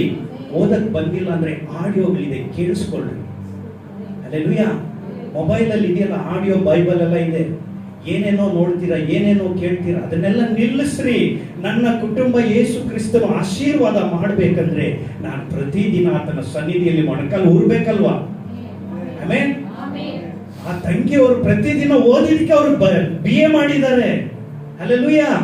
ನಾನು ಪ್ರತಿದಿನ ಬೈಬಲ್ ಓದಿದ್ರೆ ಅವರು ಈ ಭೂಮಿಗೆ ತಕ್ಕಂತ BA ಮಾಡಿದ್ದಾರೆ. ನೀನು ಪ್ರತಿದಿನ ಬೈಬಲ್ ಓದಿ ಮೊಣಕಾಲು ಊರಿ ಒಂದು ಹಾಡನ್ನು ಹೇಳಿ ಪ್ರಾರ್ಥನೆ ಮಾಡೋದೇ ಆದ್ರೆ ಆ ಪರಲೋಕದಲ್ಲಿ ನಾವು PhD ವ್ಯಕ್ತಿಗಳಾಗಿ ನಾವು ಹೋಗ್ತೀವಿ. ಡಬಲ್ ಗ್ರಾಜುಯೇಟ್ ಹೋಗುವಂತವರಾಗಿದ್ದೀವಿ. ಸಾಧಾರಣ ವ್ಯಕ್ತಿಗಳಾಗಿ ಹೋಗುವಂತವರಾಗಿ ಅಲ್ಲ. ಹಲ್ಲೆಲೂಯಾ. ಆಮೆನ್. ಯಾಕಂದ್ರೆ ಸ್ವಲ್ಪ ದಿವಸದಿಂದ MPS ಸ್ಟೂಡೆಂಟ್ ಹತ್ರ ಒಂದು ಮಾತಾಡೋ ಅವಕಾಶ ಸಿಕ್ಕಿತ್ತು. ಅಂದ್ರೆ ನಮ್ದು ಜಮೀನಿದೆ, ಆ ಜಮೀನು ಪೇಪರ್ಗಳನ್ನ ಸ್ವಲ್ಪ ಇದು ಮಾಡಕ್ ನಾನು ಹೋಗಿದ್ದೆ. ಅವರು ನಮ್ಮನ್ನ ಚಿಕ್ಕ ವಯಸ್ಸಿಂದ ನೋಡಿದಂಥ ವ್ಯಕ್ತಿಗಳು. ಇದು ನಾನು ನಿಮ್ಗೆ ಕ್ಲೀನಾಗಿ ಅರ್ಥ ಆಗೋ ಥರನೇ ಹೇಳ್ತೀನಿ. ಓದಿದಂಥ ವ್ಯಕ್ತಿ ಅವರು ಹೋಗ್ಬಿಟ್ಟು, ಅಣ್ಣ ಈ ಥರ ಪೇಪರ್ಸ್ ಎಲ್ಲ ತೆಗಿಬೇಕು, ಆ ಪಕ್ಕದಲ್ಲಿರೋ ಜಮೀನು ಸರ್ವೆ ನಂಬರ್ಗಳು ನನಗೆ ಗೊತ್ತಿಲ್ಲ, ನಮ್ಮ ಸಂಬಂಧಿಕರಿಗೆ ಕೇಳಿದ್ರೆ ಅವರು ಹಿಂದೆ ಇರೋದನ್ನೆಲ್ಲ ಹೇಳ್ತಾ ಇದ್ದಾರೆ, ನನಗೆ ಸ್ವಲ್ಪ ಹೆಲ್ಪ್ ಮಾಡಿ. ಸರಿ ಆಯ್ತು ಬಾ ಮಾಡೋಣ. ಮನೆಗೆ ಹೋದೆ, ಅವ್ರ ಮನೆಗೆ ಹೋದಾಗ ಅವರು ಕೆಲವೊಂದು ವಿಚಾರಗಳನ್ನೆಲ್ಲ ಹೇಳ್ತಾ ಇದ್ರು. ನಮ್ಮ ತಾತನಿಗೆ ತುಂಬಾ ಸ್ನೇಹಿತರು ಅವರು, ನಮ್ಮ ತಾತನ ಸ್ನೇಹಿತರು. ನಾನು ನೋಡಿದ ತಕ್ಷಣ ಅವ್ರು ತುಂಬಾ ಖುಷಿ ಪಟ್ಟರು. ನೀನು ನಿಮ್ಮ ತಾತನ ಥರನೇ ಇದೆಯಾ ಅಂತ ಹೇಳಿ. ನಮ್ಮ ತಾತನಿಗೆ ಹೆಸರಲ್ಲಿ ಮಿಲ್ಟ್ರಿ ಸೊಂಬಯ್ಯ ಅಂತ ಹೇಳ್ಬಿಟ್ಟು, ನಮ್ಮ ತಾತ ಮಿಲ್ಟ್ರಿ ಅವರು. ಅದಕ್ಕೆ ನಾನು ಹೋದ್ರೇನೆ ಅಲ್ಲಿ ಸೊಂಬೈನ್ ಬಂದ ಅಂತ ಹೇಳ್ತಾರೆ. ಆಮೇಲೆ ಯಾಕಂದ್ರೆ ನಾನು ಆ ಥರ ಇದ್ದೀನಿ. ಆಮೇಲೆಲ್ಲ ಕೂತ್ಕೊಂಡು ಮಾತಾಡೋ ಟೈಮಲ್ಲಿ ಅವ್ರ ಮಗನೂ ಬಂದ. ಅವ್ರ ಮಗ ಬಂದ್ಬಿಟ್ಟು MBA ಓದಿದ್ದ. ನಮ್ಮ ಏಜ್, ನಾವೆಲ್ಲ ಒಂದೇ ಇದರಲ್ಲಿ ಇದ್ದವರು. ಅಂದರೆ ಆ ಚಿಕ್ಕ ವಯಸ್ಸಿಂದ ನಾವು ಈ ಕಡೆ ಬಂದಿದ್ದರಿಂದ ಅವ್ರಿಗೆ ನಮಗೆ ಪರಿಚಯ ಇಲ್ಲ. ಅಲ್ಲೆಲ್ಲೂಯ್ಯ.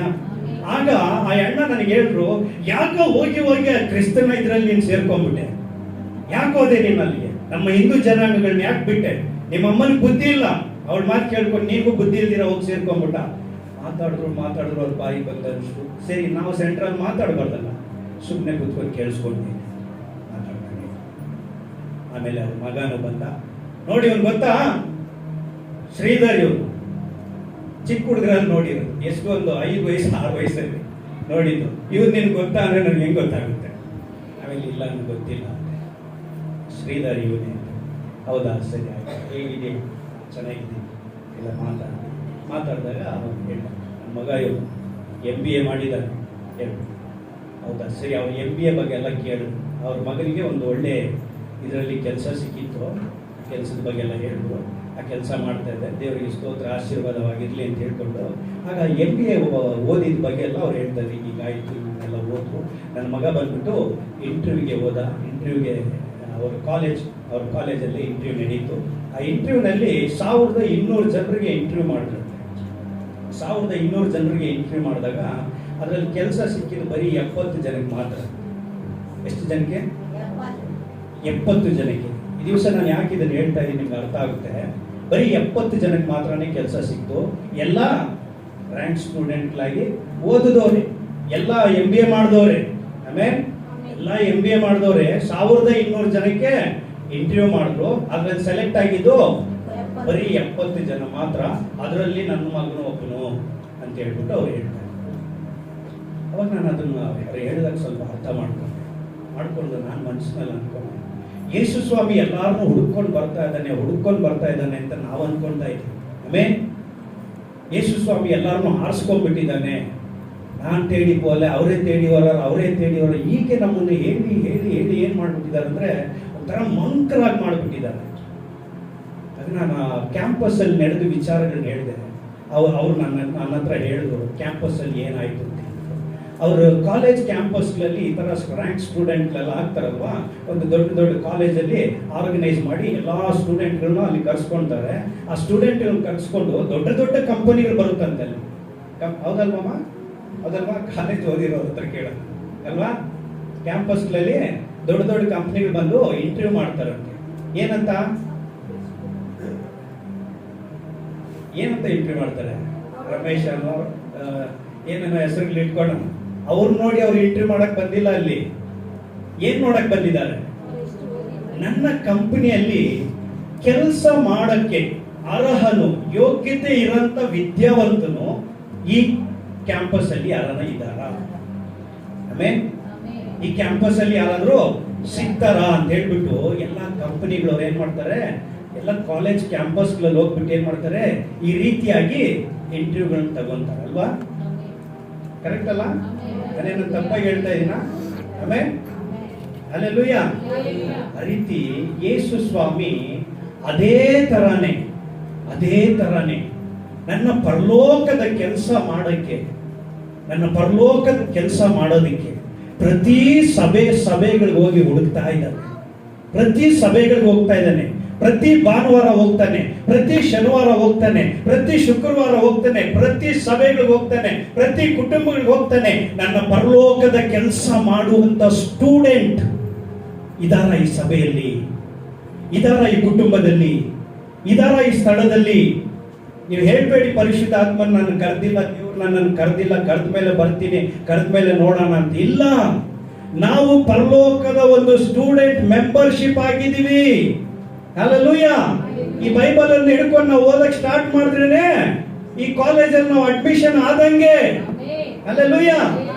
ನಾವು ಈ ಕಾಲೇಜಲ್ಲಿ ಅಡ್ಮಿಷನ್ ಆದಾಗ ಏನಾಗುತ್ತೆ ಅಂದ್ರೆ ನಾವು ಒಂದು ಮೆಂಬರ್, ಸದಸ್ಯರಾಗ್ತೀವಿ. ಹಲ್ಲೆಲೂಯಾ. ನೋಡಿ, ಆ ತಂಗಿಯವರು ಓದಿದ್ರು, ಅವ್ರ ಜೊತೆ ಓದೋ ಟೈಮಲ್ಲಿ ಕೆಲವರು ಫೇಲು ಆಗಿದ್ದಾರೆ, ಕೆಲವರು ಪಾಸು ಆಗಿದ್ದಾರೆ. ಅವ್ರು ಪಾಸ್ ಆಗಿದ್ದಾರೆ, ಅವ್ರಿಗೆ ಒಳ್ಳೆ ಕೆಲಸ ಸಿಕ್ತು. ಫೇಲ್ ಆದವ್ರು ಮತ್ತೆ ಓದಿ ಪಾಸ್ ಮಾಡಿರ್ತಾರೆ. ಬಿ ಎ ಫೇಲ್ ಆಯ್ತಾ? ಅಲ್ಲಿ ಬಿ ಎ ಫೇಲ್ ಆಯ್ತಾ? ಅವ್ರು ಓದಿದ್ರಲ್ಲ ಬಿ ಎ ಫೇಲ್ ಆಯ್ತಾ ಅಥವಾ ಸ್ಟೂಡೆಂಟ್ ಫೇಲ್ ಆದ? ಫೇಲ್ ಆಗಿದ್ದು ಸ್ಟೂಡೆಂಟ್ ಫೇಲ್ ಆದ, ಬಿ ಎ ಫೇಲ್ ಆಗಿಲ್ಲ. ಹಲ್ಲೆಲೂಯಾ. ಅದೇ ತರನೇ ಯೇಸು ಕ್ರಿಸ್ತನ ವಾಕ್ಯಗಳನ್ನ ಹಿಡ್ಕೊಂಡು ನಾವು ನಡೆಯೋ ಟೈಮಲ್ಲಿ ಇದನ್ನ ಹಿಡ್ಕೊಂಡು ಅವ್ನು ಯಾರು ಬಿದ್ದೋಗಿದ್ದು ಇಲ್ಲ, ನಶಿಸಿ ಹೋಗಿದ್ದೇ ಇಲ್ಲ. ನಶಿಸಿ ಹೋಗ್ಬೇಕಂದ್ರೆ ಕಾರಣ, ನಾನು ಇಷ್ಟು ವರ್ಷ ಚರ್ಚ್ಗೆ ಹೋದ್ರು ನನಗೆ ಅದ್ಭುತ ಆಗಿಲ್ಲ, ಡೈಲಿ ನಾನು ದೇವರ ಹತ್ರ ಬೇಡ್ಕೊಂಡ್ರು ನನಗೆ ಅದ್ಭುತ ಆಗಿಲ್ಲ ಅಂದ್ರೆ ಕಾರಣ ಏನಂದ್ರೆ, ಸಿಲೆಬಸ್ ಅಲ್ಲಿ ಫೇಲ್ ಯಾವತ್ತೂ ಆಗಲ್ಲ. ಹಲ್ಲೆಲೂಯಾ. ಬಿ ಎ ಯಾವತ್ತೂ ಫೇಲ್ ಆಗಲ್ಲ, MBA ಯಾವತ್ತೂ ಫೇಲ್ ಆಗಲ್ಲ. ಯಾವ ಸಿಲೆಬಸ್ ಬಂದ್ಬಿಟ್ಟು ಫೇಲ್ ಆಗಲ್ಲ. ಫೇಲ್ ಆಗೋದು ಸ್ಟೂಡೆಂಟು. ಹಲ್ಲೆಲೂಯಾ. ತಂಗಿ ಚೆನ್ನಾಗಿ ಓದಿಲ್ಲ ಅಂದ್ರೆ ಅವರು ಫೇಲ್ ಆಗ್ತಾ ಇದ್ರು. ಅವ್ರು ಚೆನ್ನಾಗಿ ಓದಿದ್ರಿಂದ ಅವ್ರು BA ಪಾಸ್ ಮಾಡಿದ್ರು. ಹಲ್ಲೆಲೂಯಾ. ಅದೇ ತರ ನೀನು ಅಷ್ಟೇ ಒಳ್ಳೆ ಸ್ಟೂಡೆಂಟ್ ಆಗು. ಫೇಲ್ ಆಗೋ ಸ್ಟೂಡೆಂಟ್ ಬೇಡ. ಅದಕ್ಕೆ ಪೌಲನು ಹೇಳ್ತಾನೆ, ಓಡಿರಿ, ಗೆಲ್ಲೋದಕ್ಕೋಸ್ಕರ ಓಡ್ರಿ. ಸುಮ್ಮನೆ ಓಡಬೇಡ, ಗೆಲ್ಲಬೇಕು ಅನ್ನೋ ಹಠದಿಂದ ಓಡು. ಪ್ರಾರ್ಥನೆಗೆ ಹೋಗಿರಿ, ಏನೋ ಅವ್ರು ಕರೆದ್ರು ಅಂತ ಹೋಗ್ಬೇಡ. ಈ ದಿವಸ ಹೋಗಿ ದೇವರ ಬಲದಿಂದ ನಾನು ಗೆಲ್ತೀನಿ ಅಂತ ಹೋಗ್ರಿ. ಭಾನುವಾರ ಆರಾಧನೆಗೆ ಬನ್ರಿ, ಗೆಲ್ಬೇಕಂತ ಬನ್ನಿ. ನಮ್ಮ ಅಪ್ಪ ಕರೆದ, ನಮ್ಮ ಅಮ್ಮ ಕರೆದ್ರು, ನಮ್ಮ ಪಾಸ್ಟರ್ ಕರೆದ್ರು, ಕಾಟಾಚಾರಕ್ಕೆ ಬರಬೇಡ. ನಾನು ಈ ದಿವಸ ಭಾನುವಾರ ಹೋದ್ನಂದ್ರೆ ಈ ಕಾರ್ಯನ ನಾನು ಗೆದ್ದು ಬರ್ತೀನಿ. ಅದೇ ಪೌಲನು ಹೇಳಿದ್ದು, ಓಡಿರಿ, ಗೆಲ್ಲುವುದಕ್ಕೋಸ್ಕರ ಓಡ್ರಿ, ಗೆಲ್ಲುವುದಕ್ಕೋಸ್ಕರ ಓಡ್ರಿ ಅಂತ ಹೇಳ್ಬಿಟ್ಟು. ಅರ್ಥ ಆಯ್ತಾ? ಯಾವತ್ತೂ ಅಷ್ಟೇ ಬೈಬಲ್ ಫೇಲ್ ಆಗಿಲ್ಲ. ಇವತ್ತು ಮತಾಂತರ ಅಂತ ಹೇಳ್ತಾರಲ್ವಾ, ಅವರು ಯಾರನ್ನು ಬೈಬಲ್ ಸರಿಯಾಗಿ ಓದಿಲ್ಲ. ಹಲ್ಲೆಲೂಯಾ. ಒಂದು BA ಮಾಡ್ಬೇಕಂದ್ರೆ ಪ್ರತಿದಿನ ಬೈಬಲ್ ಅವ್ರದ್ದು ಬುಕ್ಸ್ ಓದ್ಬೇಕು, ಪ್ರತಿದಿನ ಕಾಲೇಜ್ ಹೋಗ್ಬೇಕು. ಆಗ್ಲೇ ಆ BA ಅನ್ನೋ ಪದಕ್ಕೆ ಅರ್ಥ ಏನು ಅನ್ನೋದು ಅವ್ರು ಕಲಿಯಕ್ಕಾಗುತ್ತೆ. ಒಂದ್ 5 ನಿಮಿಷ ಬೈಬಲ್ ನೋಡ್ಬಿಡೋದು, ಒಂದ್ 5 ನಿಮಿಷ ಯಾರೋ ಟಿವಿಯಲ್ಲಿ ಹೇಳೋದು ನೋಡ್ಬಿಟ್ಟು ಇವರೆಲ್ಲ ಮತಾಂತರ ಮಾಡ್ತಾ ಇದಾರೆ ಅಂದ್ರೆ ಹೇಗದು? ಓದ್ಬೇಕಲ್ವಾ? ಹಲ್ಲೆಲೂಯಾ.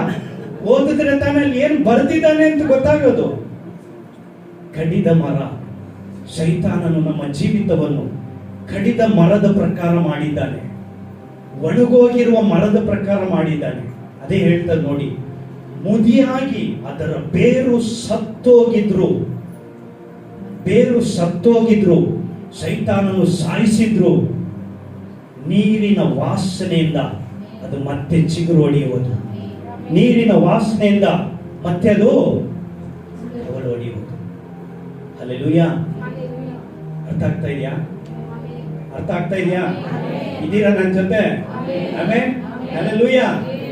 ಅಮ್ಮ, ನೀವು BA ಓದೋ ಟೈಮಲ್ಲಿ ನಿಮಗೆ ಅಂತ ಒಂದು ರೋಲ್ ಕಾಲ್ ಇರ್ತಾ? ಕಾಲೇಜಲ್ಲಿ ಎಲ್ಲ ಸ್ಟೂಡೆಂಟ್ಗೂ ಇರುತ್ತೆ. ನಾವು ಅನ್ಕೊಂತೀನಿ, ಯೇಸು ಸ್ವಾಮಿ ನನ್ನನ್ನು ಕರೆದಿಲ್ಲ, ನಿನ್ನ ಕರೆದಿಲ್ಲ ಸೇವೆಗೆ, ನಿನ್ನ ಕರೆದಿಲ್ಲ ಆತನ ಸುವಾರ್ತೆ ಹೇಳೋದಕ್ಕೆ ಅಂತ ನಾವು ಅನ್ಕೊಂತೀವಿ. ಆ ತಂಗಿ BA ಯಾವಾಗ ಸೇರಿದ್ಲೋ ಆಗಲೇ ಅವರ ರೋಲ್ ಕಾಲ್ ಅಲ್ಲಿ ಇದೆ. ಹಲ್ಲೆಲೂಯಾ. ಯಾವಾಗ ಈ ಬೈಬಲ್ ಒಂದ್ಸತಿ ತೆಗೆದು ನೀನು ಓದ್ಬಿಟ್ಟು ಏಸಪ್ಪ ನೀನ್ ನನ್ನ ದೇವರು ಅಂತ ಹೇಳ್ದೋ, ಪರಲೋಕದಲ್ಲಿ ನಿನ್ನ ರೋಲ್ ಕಾಲ್ ಆಟೋಮೆಟಿಕ್ ಆಗಿ ಸ್ಟಾರ್ಟ್ ಆಗಿದೆ. ಹಲ್ಲೆಲೂಯಾ. ಅದನ್ನ ಈ ಸೈತಾನನು ಹೇಗಾದ್ರೂ ಮಾಡಿ ಆ ರೋಲ್ ಕಾಲ್ ನ ಅಳಿಸ್ಬಿಟ್ಟು ಅದನ್ನ ಡಲ್ ಮಾಡ್ಬಿಡ್ಬೇಕು ಅಂತ ಅವನು ಬಹಳ ಕಷ್ಟಪಡ್ತಾ ಇರ್ತಾನೆ, ನಿನ್ನ ಜೀವಿತನ ಡಲ್ ಮಾಡಬೇಕು ಅಂತ. ಹಲ್ಲೆಲೂಯಾ. ತಂಗಿಯವರು ಓದಿದ ಕಾಲೇಜಲ್ಲಿ ಬುಕ್ಕಲ್ಲಿ ಪೆನ್ನಲ್ಲಿ ಅವ್ರ ರೋಲ್ ಕಾಲ್ ಬರ್ದಿದ್ರು. ಆಮೇನ್. ಹಲ್ಲೆಲೂಯಾ. ಆದ್ರೆ ನಿನ್ನ ನನ್ನ ರೋಲ್ ಕಾಲ್ ನಮ್ಮ ಯೇಸು ಕ್ರಿಸ್ತನು ತನ್ನ ಶಿಲುಬೆಯಲ್ಲಿ ಸ್ವಂತ ರಕ್ತದಿಂದ ನಿನ್ನ ಹೆಸರನ್ನು ಬರೆದಿಟ್ಟಿದ್ದಾನೆ. ಅದನ್ನು ಯಾವ ಸೈತಾನನು ಅಲ್ಲಾಡಿಸಕ್ಕಾಗಲ್ಲ. ಅದನ್ನು ತನ್ನ ಸ್ವಂತ ರಕ್ತದಿಂದ ಇಲ್ಲಿ ಕೂತಿರುವ ಪ್ರತಿಯೊಬ್ಬರ ರೋಲ್ ಕಾಲ್ ಹೆಸರುಗಳನ್ನ ಆತನ ಜೀವಬಾಧ್ಯ ಪಟ್ಟಿಯಲ್ಲಿ ಬರೆದಿಟ್ಟಿದ್ದಾನೆ. ಹಲ್ಲೆಲೂಯಾ. ಅದನ್ನ ನಾವು ಡಲ್ ಮಾಡಕ್ಕಾಗಲ್ಲ. ಅದೇ ಹೇಳ್ತಾರೆ ಧರ್ಮೋಪದೇಶ ಕಾಂಡದಲ್ಲಿ, ಇನ್ ಆಯ್ತು, ಕೆಟ್ಟೋಗಿದ್ಯಾ, ಬಿದ್ದೋಗಿದ್ಯಾ, ನಾಶವಾಗಿದ್ಯಾ, ಅಲ್ಲಿಂದಲಾದರೂ ಎದ್ದು ಬಾ. ಬಿದ್ದಿರ ದೀನ ಅವಸ್ಥೆಯಲ್ಲೇ ಬಿದ್ದಿರಬೇಡ, ಎದ್ದು ಬಾ. ಎದ್ದು ಬಂದಾಗ ಆ ದೇವರು ನಿನ್ನನ್ನು ಮತ್ತೆ ಚಿಗುರು ಹೊಡೆಯುವಂತೆ, ಕವಳು ಹೊಡೆಯುವಂತೆ, ನಿನ್ನ ಕುಟುಂಬವನ್ನು ಮತ್ತೆ ಬ್ರೈಟ್ ಆಗಿ ಅದನ್ನು ಮಾಡ್ತಾನೆ. ಹಲ್ಲೆಲೂಯಾ. ಅದನ್ನು ಮಾಡೇ ಮಾಡ್ತಾನೆ. ನೋಡಿ, ಅದೇ ತರ ಯೇಸು ಸ್ವಾಮಿ ಈ ಗೆತ್ಸೆಮನೆ ತೋಟದಲ್ಲಿ ಇರುವಾಗ ಕಳ್ಳರೆಲ್ಲ ಬಂದು ಏನ್ ಮಾಡಿದ್ರು ಅಂದ್ರೆ ಅದನ್ನ ಹಿಡಿಲಿಕ್ಕೆ ಬಂದು, ನಾವು ಅನ್ಕೋತೀವಿ ಯೇಸು ಸ್ವಾಮಿಗೆ ಏನು ಇಲ್ಲ, ಹಾಗೆ ಬಂದ್ಬಿಟ್ರು, ಹಾಗೆ ಹೀಗೆ ಅಂದ್ಬಿಟ್ಟು ಅಲ್ಲಿ ಒಂದು ಸುಂದರವಾದ ಮಾತು ಮಾತಾಡ್ತಾನೆ. ಯೇಸು ಸ್ವಾಮಿ ಹೇಳುವಂತ ಮಾತು ಪೇತ್ರನಿಗೆ ಹೇಳ್ತಾನೆ. ಪೇತ್ರನಿಗೆ ಬಹಳ ಕೋಪಿಷ್ಟ ಅಂದ್ರೆ ಯಾವಾಗಲೂ ಕತ್ತಿ ಅಂದ್ರೆ ಇವಾಗೆಲ್ಲ ಹೇಳ್ತಾರ ಲಾಂಗ್, ಕೆಲವು ರೌಡಿಗಳೆಲ್ಲ ನೀವು ನೋಡಿರ್ತೀರ, ಮಲಗೋ ಟೈಮಲ್ಲಿ ತಲೆ ದಿಮ್ ಕೆಳಗಡೆ ಕೂಡ ಲಾಂಗ್ ಇಟ್ಕೊಂಡೆ ಮಲಗಿರ್ತಾರೆ.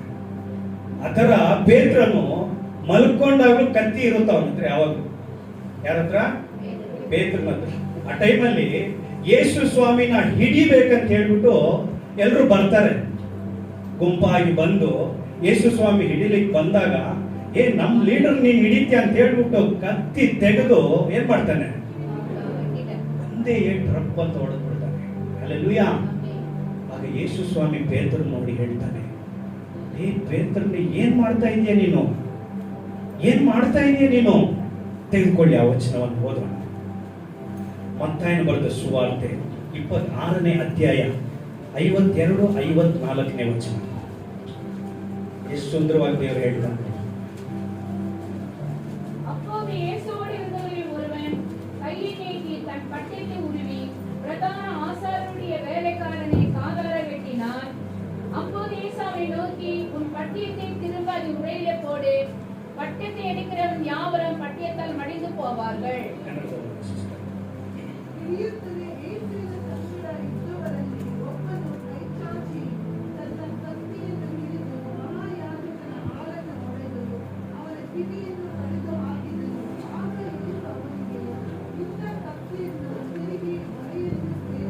ನೋಡಿ ಹೇಳ್ತಾನೆ, ನಿನ್ನ ಕತ್ತಿಯನ್ನು ತಿರುಗಿ ಒರೆಯಲ್ಲಿ ಸೇರಿಸು. ಅಂದ್ರೆ ಯಾಕೆ ಹೇಳ್ತಾ ಇದ್ದಾನೆ ಅಂದ್ರೆ, ಕತ್ತಿ ಹಿಡಿದವನು ಕತ್ತಿಯಿಂದಲೇ ಸಾಯ್ತಾನೆ. ಹಲ್ಲೆಲೂಯಾ. ಅಂದ್ರೆ ಅದಕ್ಕೆ ಅರ್ಥ ಏನಂದ್ರೆ, ಕತ್ತಿ ಅಂದ್ರೆ ಆ ಕತ್ತಿ ಲೋಕದ ರೀತಿಯಲ್ಲಿ ನೀನು ಬೆಳೆದ್ರೆ ಲೋಕದ ರೀತಿಯಲ್ಲಿ ಸತ್ತೋಗ್ತೀಯ, ಲೋಕದ ರೀತಿಯಲ್ಲಿ ಸತ್ತೋದ್ರೆ ಪಾತಾಳ ಲೋಕಕ್ಕೆ ಹೋಗ್ಬಿಡ್ತೀಯ. ಅದಕ್ಕೆ ನಿನ್ನ ಕತ್ತಿಯನ್ನು ಒರೆಯಲ್ಲಿ ಇಡು. ನೆಕ್ಸ್ಟ್ ಓದಿ ಸಿಸ್ಟರ್. ಕತ್ತಿ ಹಿಡಿದವರೆಲ್ಲ ಕತ್ತಿಯಿಂದಾನೇ ಸಾಯೋರು ಅಂತ ಹೇಳಿದಾನಲ್ವಾ. ಆಗ ಪೇತ್ರ ನೋಡಿ ಹೇಳ್ತಾ ಇದ್ದಾನೆ, ಪೇತ್ರ ಯಾಕೆ ಹಿಂಗ್ ಮಾಡ್ತಾ ಇದೀಯಾ?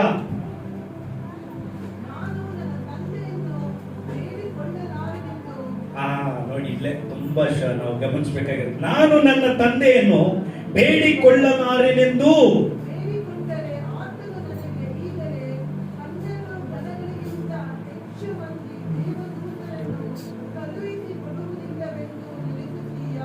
ಆಮೆನ್. ಹಲ್ಲೆಲೂಯಾ.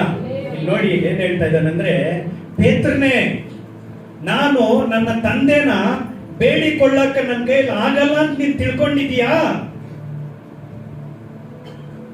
ನಾನು ಒಂದು ವೇಳೆ ಬೇಡ್ಕೊಂಡ್ರೆ, ಯಾಕಂದ್ರೆ ಆಗಿದ್ದಂತ ಶಿಷ್ಯರಿಗೆ ಯೇಸು ಸ್ವಾಮಿ ಅವರ ಭಾಷೆಯಲ್ಲೇ ಅರ್ಥ ಕೊಡ್ತಾ ಇದ್ದಾನೆ. ಏನಂದ್ರೆ, ನಾನು ನನ್ನ ತಂದೆನ ಬೇಡ್ಕೊಂಡ್ರೆ 12 ಗಣಗಳಿಗಿಂತ ಮೇಲೆ, ಅಂದ್ರೆ 100 ಸೇನಾಧಿಪತಿಗಳಿದ್ರೆ ಒಂದು ಗಣ ಅಂತ ಹೇಳ್ತಾರೆ, 100 ಯುದ್ಧ ವೀರರಿದ್ರೆ ಅದಕ್ಕೆ ಒಂದು ಗಣ ಅಂತ ಹೇಳ್ತಾರೆ. ಅವ್ರಿಗೆ ಅರ್ಥ ಆಗ್ಲಿ ಅಂತ ಹೇಳ್ಬಿಟ್ಟು ಪೇತ್ರನಿಗೆ ಹೇಳ್ತಾ ಇದ್ದಾನೆ, ನಾನು ನನ್ನ ತಂದೆನ ಒಂದು ವೇಳೆ ಕೇಳ್ಕೊಂಡ್ರೆ 12 ಗಣಗಳಿಗಿಂತ ಹೆಚ್ಚಾಗಿ ದೇವದೂತರನ್ನ ನನಗೋಸ್ಕರ ಕಳಿಸ್ತಾನೆ. ನಾನು ಕೇಳ್ಕೊಂಡ್ರೆ ಕಳಿಸ್ತಾನೆ. ಆದ್ರೆ ನೆಕ್ಸ್ಟ್ ಓದಿ ಸಿಸ್ಟರ್.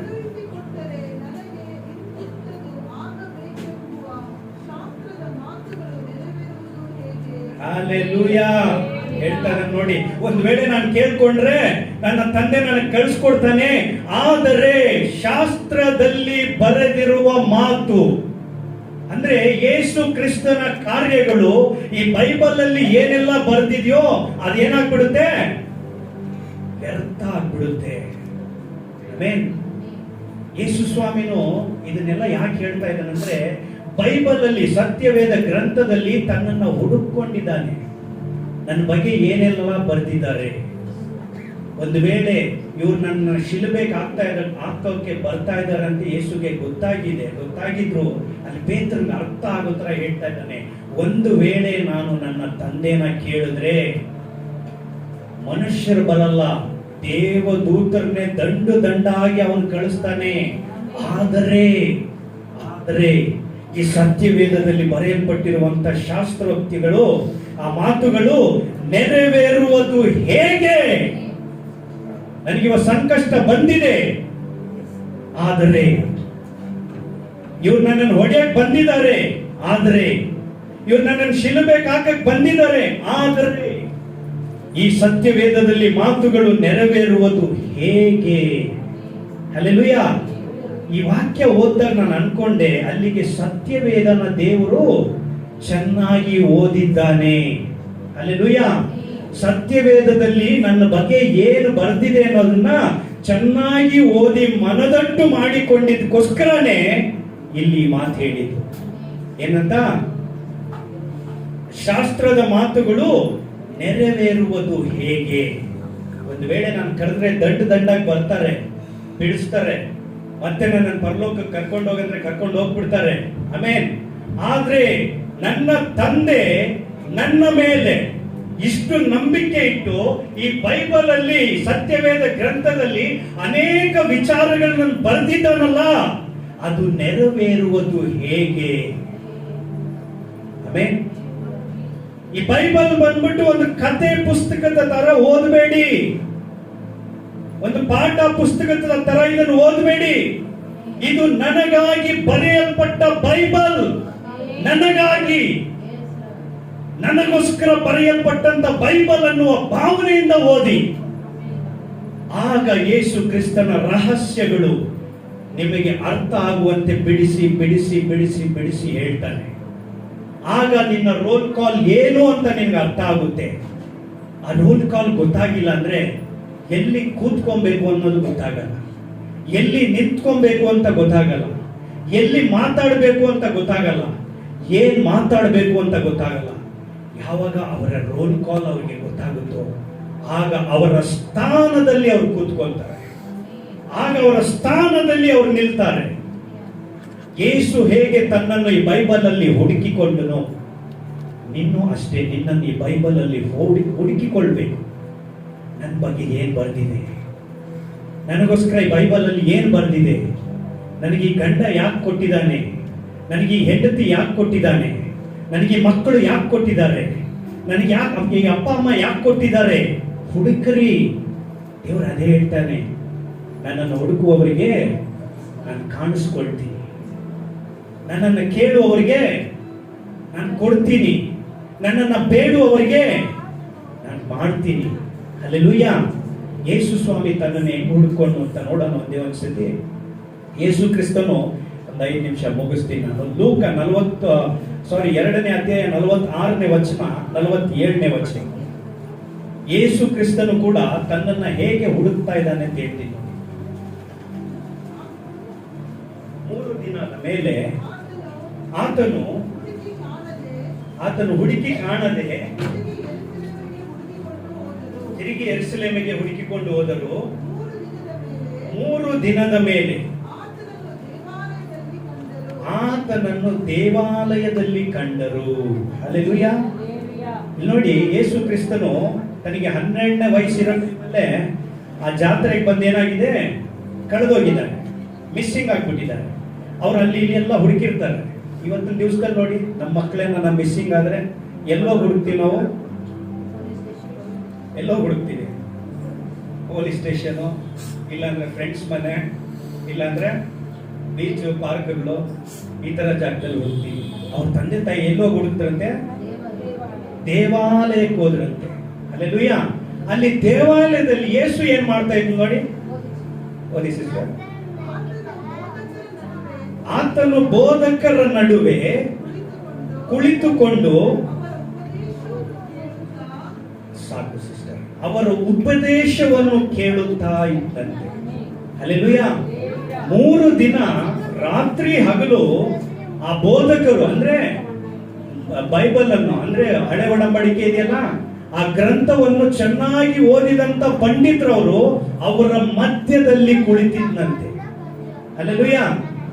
ನನ್ನ ಬಗ್ಗೆ ಏನ್ ಬರ್ತಿದೆ ಬೈಬಲ್ ಅಲ್ಲಿ, ಅವರು ಬೋಧನೆ ಮಾಡ್ತಾ ಇದ್ರೆ ಆ ಬೋಧನೆನ ಅವರು ಕೇಳ್ತಾ ಇದ್ದಂತೆ. ಇವತ್ತು ನೀನು ಯಾರ ಮಧ್ಯೆ ಕೂತ್ಕೊಂಡಿದ್ಯಾ? ಎಂತವ್ರ ಸಹವಾಸ ನೀನು ಮಾಡ್ತಾ ಇದೀಯಾ? ನಿನ್ನ ಫ್ರೆಂಡ್ಶಿಪ್ ಹೇಗಿದೆ?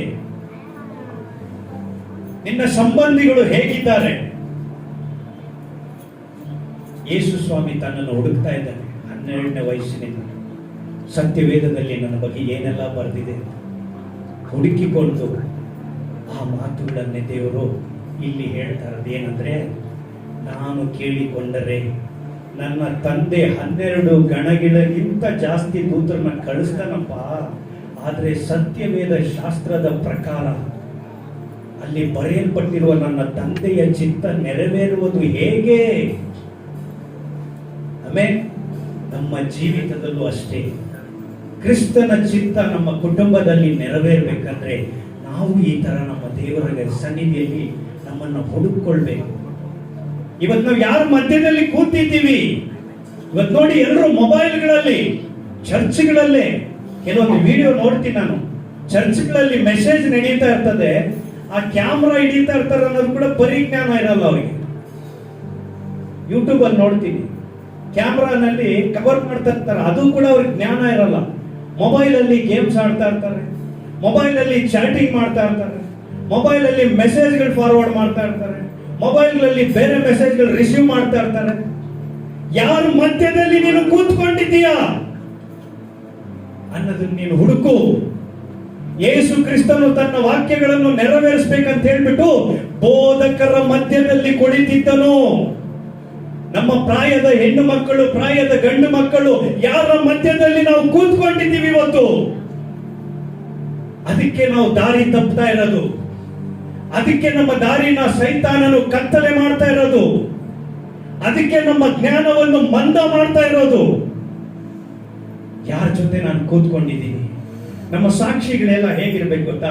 ಇಂಥ ಪ್ರಾರ್ಥನೆಗೆ ಹೋಗಿದೆ, ಇಂಥ ಪ್ರಾರ್ಥನಾ ವೀರರ ಮಧ್ಯದಲ್ಲಿ 1 ಗಂಟೆ ಕಾಲ ಆ ಸೈತಾನನನ್ನು ಜಯಿಸ್ಬಿಟ್ಟು ನಾನು ಬಂದಿದ್ದೀನಿ ಅಂತ ಹೇಳ್ಬೇಕು. ನಮ್ಮ ಸಾಕ್ಷಿಗಳು ಹಂಗಿರ್ಬೇಕು. ಈ ದಿವಸ ನನ್ನ ದೇವರ ಆಲಯಕ್ಕೆ ಹೋದೆ, ಆ ಸೈತಾನನು ಮಾಡಿರುವ ಕುತಂತ್ರ ಕಾರ್ಯಗಳನ್ನು ಎಲ್ಲ ಮಕ್ಕಳಿಗೆ ತಿಳಿಸ್ಕೊಟ್ಬಿಟ್ಟು ಬಂದಿದ್ದೀನಿ ಅಂತ ಹೇಳ್ಬೇಕು. ಅಂತ ಅವರ ಮಧ್ಯದಲ್ಲಿ ನಾವು ಕೂತ್ಕೊಬೇಕು. ಹಲ್ಲೆಲೂಯಾ. ನಮ್ಮ ಜೊತೆನೂ ಸರಿ ಯಾರಾದ್ರೂ ಒಬ್ರು ಪ್ರಾರ್ಥನೆಗೆ ಬಂದು ಬಿಟ್ರೆ ನಮ್ಮ ತರ ಅವ್ರಿಗೂ ಏನಾಗ್ಬಿಡ್ಬೇಕು, ಬರ್ಬೇಕು ಆಸಕ್ತಿ. ಹಲ್ಲೆಲೂಯಾ. ನಾವು ಯಾರ ಮಧ್ಯದಲ್ಲಿ ಕೂತಿದ್ದೀವಿ ಅನ್ನೋದನ್ನ ಇವತ್ತು ನೀವೇ ನಿಮ್ಮ ಮನಸ್ಸನ್ನು ಮುಟ್ಟಿಕೊಂಡು ನೋಡ್ರಿ. ನಮ್ಮ ಜೀವಿತದಲ್ಲಿ ಕಷ್ಟ, ಕಣ್ಣೀರು ಬರ್ತಾ ಇದೆ ಅಂದ್ರೆ ನಾನು ಎಲ್ಲಿ ಕೂತಿದ್ದೀನಿ? ಯೇಸು ಸ್ವಾಮಿ ಹೇಳ್ತಾನೆ, ಕಷ್ಟಪಟ್ಟು ಭಾರ ಹೊರುವವರೇ ನನ್ನ ಹತ್ರ ಬನ್ನಿ, ನಾನು ನಿಮ್ಗೆ ವಿಶ್ರಾಂತಿ ಕೊಡ್ತೀನಿ, ನಾನು ನಿಮ್ಗೆ ಸಮಾಧಾನ ಕೊಡ್ತೀನಿ, ನಾನು ನಿಮ್ಗೆ ಹೊಟ್ಟೆ ತುಂಬಾ ಅನ್ನ ಊಟ ಕೊಡ್ತೀನಿ, ಎಲ್ಲ ಕೊಡ್ತೀನಿ, ಬನ್ರಿ ಅಂತ ಹೇಳಿದ್ದಾನೆ. ಬಂದ್ರೂ ಅದೇ ಕಷ್ಟ, ಅದೇ ಕಣ್ಣೀರು, ಅದೇ ವೇದನೆ, ಅದೇ ಸಾಲ. ಯಾಕೆ ದೇವರೇ ತೀರ್ತಾ ಇಲ್ಲ? ಹಲ್ಲೆಲೂಯಾ. ಬೈಬಲ್ ಎಲ್ಲೂ ಫೇಲ್ ಆಗಿಲ್ಲ ರೀ, ಸ್ಟೂಡೆಂಟ್ ಫೇಲ್ ಆಗಿದ್ದಾನೆ. ಬೈಬಲ್ ಅಲ್ಲಿ ಫೇಲ್ ಆದಂತ ವ್ಯಕ್ತಿಗಳು ಯಾರೂ ಇಲ್ಲ. ಫೇಲ್ ಆಗಿದ್ರು ಮತ್ತೆ ಮತ್ತೆ ಮತ್ತೆ ಪಾಸ್ ಮಾಡೋದಕ್ಕೆ ಪ್ರಯಾಸ ಪಟ್ಟು ಪಾಸ್ ಮಾಡಿ ಪರಲೋಕಕ್ಕೆ ಹೋಗಿದ್ದಾರೆ, ಪರದೇಶಿಗೆ. ಹಲ್ಲೆಲೂಯಾ. ನಾವು ಈ ದಿವಸ ಅರ್ಥ ಮಾಡ್ಕೊಳ್ಳೋಣ, ನಾನು ಯಾರ ಮಧ್ಯ ಕೂತ್ಕೊಂಡಿದ್ದೀನಿ? ಕಡಿದ ಮರ ಅದರ ಬೇರು ಮುದಿಯಾಗಿದ್ದರು ನೀರಿನ ವಾಸನೆಯಿಂದ ಮತ್ತೆ ಅದು ಕವಲು ಒಡೆಯುವುದು. ಅಂದ್ರೆ ಈ ದಿವಸ ನಿನ್ನ ಜೀವಿತನೂ ಸರಿ ಮತ್ತೆ ಚಿಗುರಬೇಕಂದ್ರೆ ನೀರಿನ ವಾಸನೆ ಅನ್ನುವ ದೇವರ ಪ್ರಾರ್ಥನೆಯಲ್ಲಿ ನಿನ್ನನ್ನು ನೀನು ತೊಡಗಿಸಿಕೋ. ನೀರಿನ ವಾಸನೆಯಿಂದ ತೊಡಗಿಸಿಕೊಂಡಾಗ, ಅದೇ ಧರ್ಮೋಪದೇಶ ಕಾಂಡದಲ್ಲಿ ಹೇಳಿರುವ ಪ್ರಕಾರ, ಅಲ್ಲಿಂದಲಾದರೂ ನನ್ನ ಯೆಹೋವ ದೇವರಿಗೆ, ಅಪ್ಪ ನಾನು ತಪ್ಪು ಮಾಡಿಬಿಟ್ಟೆ, ಇನ್ಮೇಲೆ ನಾನು ಮಾಡಲ್ಲ, ಇನ್ಮೇಲೆ ನಿನಗೆ ಒಳ್ಳೆ ಸ್ಟೂಡೆಂಟ್ ಆಗಿರ್ತೀನಿ, ನಿನಗೆ ಒಳ್ಳೆ ಮಗನಾಗಿರ್ತೀನಿ, ನಿನಗೆ ಒಳ್ಳೆ ಸಾಕ್ಷಿಯಾದ ಜೀವನ ನಾನು ನಡೆಸ್ತೀನಿ ಅಂತ ನಾವು ಮೊಣಕಾಲು ಊರಿ ಕೇಳುವಾಗ ಆ ಮರ ಮತ್ತೆ ಚಿಗುರುತ್ತದೆ, ಆ ಮರ ಮತ್ತೆ ಬೆಳೀತದೆ. ಆ ಮರ ಮತ್ತೆ ಆ ಸೈತಾನನ್ನು ಕಡ್ದಾಕಿದ್ದು, ನಾನು ಕಡ್ದಾಕಿದ್ನಲ್ಲ, ಹೇಗೆ ಮರ ಬಂತು ಬೆಳೀತು ಅಂತ ನೋಡ್ಲಿಕ್ಕೆ ಬರ್ತಾನೆ. ಆಗ ಯೇಸು ಕ್ರಿಸ್ತನ ರಕ್ತ ಮಾತನಾಡುತ್ತೆ. ಆ ಮಗನಿಗೋಸ್ಕರ, ಆ ಮಗಳಿಗೋಸ್ಕರ ನಾನು ನನ್ನ ರಕ್ತವನ್ನು ಕ್ರಯವಾಗಿ ಕೊಟ್ಟು ತಗೊಂಡಿದ್ದೀನಿ. ಸೈತಾನನೇ, ನಿನ್ನ ಕಾರ್ಯ ಇನ್ನು ಮುಂದೆ ಆ ಕುಟುಂಬದಲ್ಲಿ ನಡೆಯಲ್ಲ, ನಡಿ ಹೊರಗಡೆ. ಆಗ ಪರಿಶುದ್ಧಾತ್ಮನು ಸಹಾಯ ಮಾಡಿ, ನೀನು ಈ ಕೂತಿರುವ ಸ್ಥಳ ಸರಿಯಿಲ್ಲ, ಎದ್ದು ನಡಿ ಅಂತ ಹೇಳ್ತಾನೆ. ನಾವು ಅದನ್ನು ಮಾಡದೇ ಇದ್ರೆ ನಮ್ಮ ಜೀವನ ಒಣಗೋಗುತ್ತೆ, ಬತ್ತೋಗುತ್ತೆ, ಬಾಡಿ ಹೋಗುತ್ತೆ. ಒಂದು ದಿನ ಕಿತ್ಬಿಟ್ಟು ಬಿಸಾಕ್ಬಿಟ್ಟು ಏನ್ ಮಾಡ್ತಾರೆ, ಸುಟ್ಟಾಕ್ಬಿಡ್ತಾರೆ. ನಾವು ಅದಕ್ಕೋಸ್ಕರ ಬರಲಿಲ್ಲ. ಅದೇ ತರ ನೀವು ನೋಡಿ, ಆ ತೋಟಗಾರನಿಗೆ ಯೇಸು ಕ್ರಿಸ್ತನು ಹೇಳ್ತಾನೆ, ಈ ಮರದಿಂದ ಏನು ಪ್ರಯೋಜನ ಇಲ್ಲ, ಕಿತ್ತು ಬಿಸಾಕಿ ಬೆಂಕಿಯಲ್ಲಿ ಹಾಕು ಅಂತ ಹೇಳ್ತಾನೆ. ತೋಟಗಾರನು ಹೇಳ್ತಾನೆ, ಅಯ್ಯ ಇನ್ನೊಂದು ವರ್ಷ ಟೈಮ್ ಕೊಡು, ಇನ್ನೊಂದು ವರ್ಷ ಟೈಮ್ ಕೊಡು, ನಾನು ಏನಾದ್ರೂ ಮಾಡಿ ಮತ್ತೆ ಇದಕ್ಕೆ ಗೊಬ್ಬರ ಹಾಕಿ, ನೀರು ಗೀರು ಹಾಕಿ, ಇದು ಸುತ್ತು ಬೇಲಿ ಹಾಕಿ, ಮತ್ತೆ ಹೇಗಾದ್ರೂ ಇದು ಫಲ ಕೊಡೋ ತರ ನಾನು ಮಾಡ್ತೀನಿ ಅಂತ. ಅದೇ ತರನೇ ತಂದೆ ಬಲಭಾಗದಲ್ಲಿ ಯೇಸು ಸ್ವಾಮಿ ಕೂತ್ಕೊಂಡು, ಆ ತಂದೆಯಾದ ದೇವರು ಹೇಳ್ತಾನೆ, ಈ ಡ್ಯಾನಿಯಲ್ ಅನ್ನೋನಿಂದ ಏನು ಪ್ರಯೋಜನ ಇಲ್ಲ, ಕಿತ್ತು ಸುಟ್ಟಾಕವನ್ನ ಅಂತ ಹೇಳ್ಬಿಟ್ಟು. ಆದ್ರೆ ಯೇಸು ಸ್ವಾಮಿ ಬಲಭಾಗದಲ್ಲಿ, ಅಪ್ಪ ಬೇಡ ಬೇಡಪ್ಪ, ಇನ್ನೊಂದು ಅವಕಾಶ ಕೊಡು, ಇನ್ನೊಂದು ಅವಕಾಶ ಕೊಡು, ಆ ಡ್ಯಾನಿಯಲ್ನ ನಾನು ಬದಲಾಯಿಸಿ ನಿನಗೋಸ್ಕರ ಸಾಕ್ಷಿಯಾಗಿ ನಾನು ಎತ್ತಿ ನಿಲ್ಲಿಸ್ತೀನಪ್ಪ, ಇನ್ನೊಂದು ಅವಕಾಶ ಕೊಡು, ಇನ್ನೊಂದು ಅವಕಾಶ ಕೊಡು ಅಂತ ತಂದೆ ಬಲಭಾಗದಲ್ಲಿ ಇಲ್ಲಿ ಕೂತುಕೊಂಡಿರುವ ಪ್ರತಿಯೊಂದು ತಂಗಿ, ಅಕ್ಕ, ತಾಯಿ, ತಮ್ಮಂದಿರು, ಅಣ್ಣಂದಿರು, ತಂದೆಯಂದಿರಿಗೋಸ್ಕರ ಆತನ್ನು ಪ್ರತಿ ದಿವಸ ವಿಜ್ಞಾಪನೆ ಮಾಡ್ತಾ ಇದ್ದಾನೆ. ಯಾಕೆ ಗೊತ್ತಾ? ನಾಳೆ ನೀನು ಬದಲಾಗಬೇಕು ಅಂತೇಳಿ. ಯಾಕೆ ಗೊತ್ತಾ? ನಿನ್ನ ಆತ್ಮ ರೂಪಿಸಿರುವಂತ ದೇವರು ನರಕಕ್ಕೆ ಕಳ್ಸಕ್ ಇಷ್ಟ ಇಲ್ಲ, ಆತನ ಪರಲೋಕದಲ್ಲಿ ಇಟ್ಕೋಬೇಕಂತ ಆತನಿಗೆ ಇಷ್ಟ. ಹಲ್ಲೆಲೂಯಾ. ನಾವೇನ್ ಮಾಡ್ತಾ ಇದೀವಿ? ಕಾರಣ ಏನಂದ್ರೆ, ನಾನು ಯಾರ ಮಧ್ಯ ಕೂತಿದ್ದೀನಿ ಅಂತ ನನಗೆ ಗೊತ್ತಿಲ್ಲ. ಎರಡನೇದು, ನನ್ನ ರೋಲ್ ಕಾಲ್ ಏನು ಅನ್ನೋದು ಗೊತ್ತಿಲ್ಲ. ಮೂರನೇದು, ಒಳ್ಳೆ ಸ್ಟೂಡೆಂಟ್ ಆಗಿ ನಾನು ಬೈಬಲ್ ಪ್ರಕಾರ ನಡೀತಾ ಇಲ್ಲ. ಅದಕ್ಕೆ ದೇವರು ಹೇಳಿದ್ದು, ಭೂಮಿ ಆಕಾಶ ಅಳಿದು ಹೋದ್ರು ನನ್ನ ಮಾತುಗಳು, ನನ್ನ ವಾಕ್ಯದ ಮಾತುಗಳು ಒಂದು ಕೂಡ ಅಳಿದು ಹೋಗಲ್ಲ. ಅದೇ ತರನೇ ಬೈಬಲ್ ಅನ್ನು ಹಿಂಬಾಲಿಸುವಂತ ವ್ಯಕ್ತಿಗಳು, ಅವರು ಸರಿಯಾಗಿ ಹಿಂಬಾಲಿಸಲಿಲ್ಲ ಅಂದ್ರೆ ಫೇಲ್ ಆಗ್ತಾರೆ ಹೊರತು ಬೈಬಲ್ ಯಾವತ್ತೂ ಫೇಲ್ ಆಗಲ್ಲ.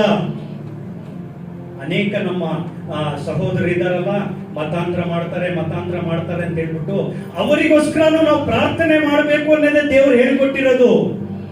ಅವ್ರಿಗೋಸ್ಕರನು ಪ್ರಾರ್ಥನೆ ಮಾಡು, ಅವರು ಒಂದು ಒಳ್ಳೆ ಸ್ಟೂಡೆಂಟ್ ಆಗಿ ಬರಬೇಕು. ಎಲ್ಲಿಗೆ? ಪರಲೋಕ ಅನ್ನೋ ಕಾರ್ಯಕ್ಕೆ.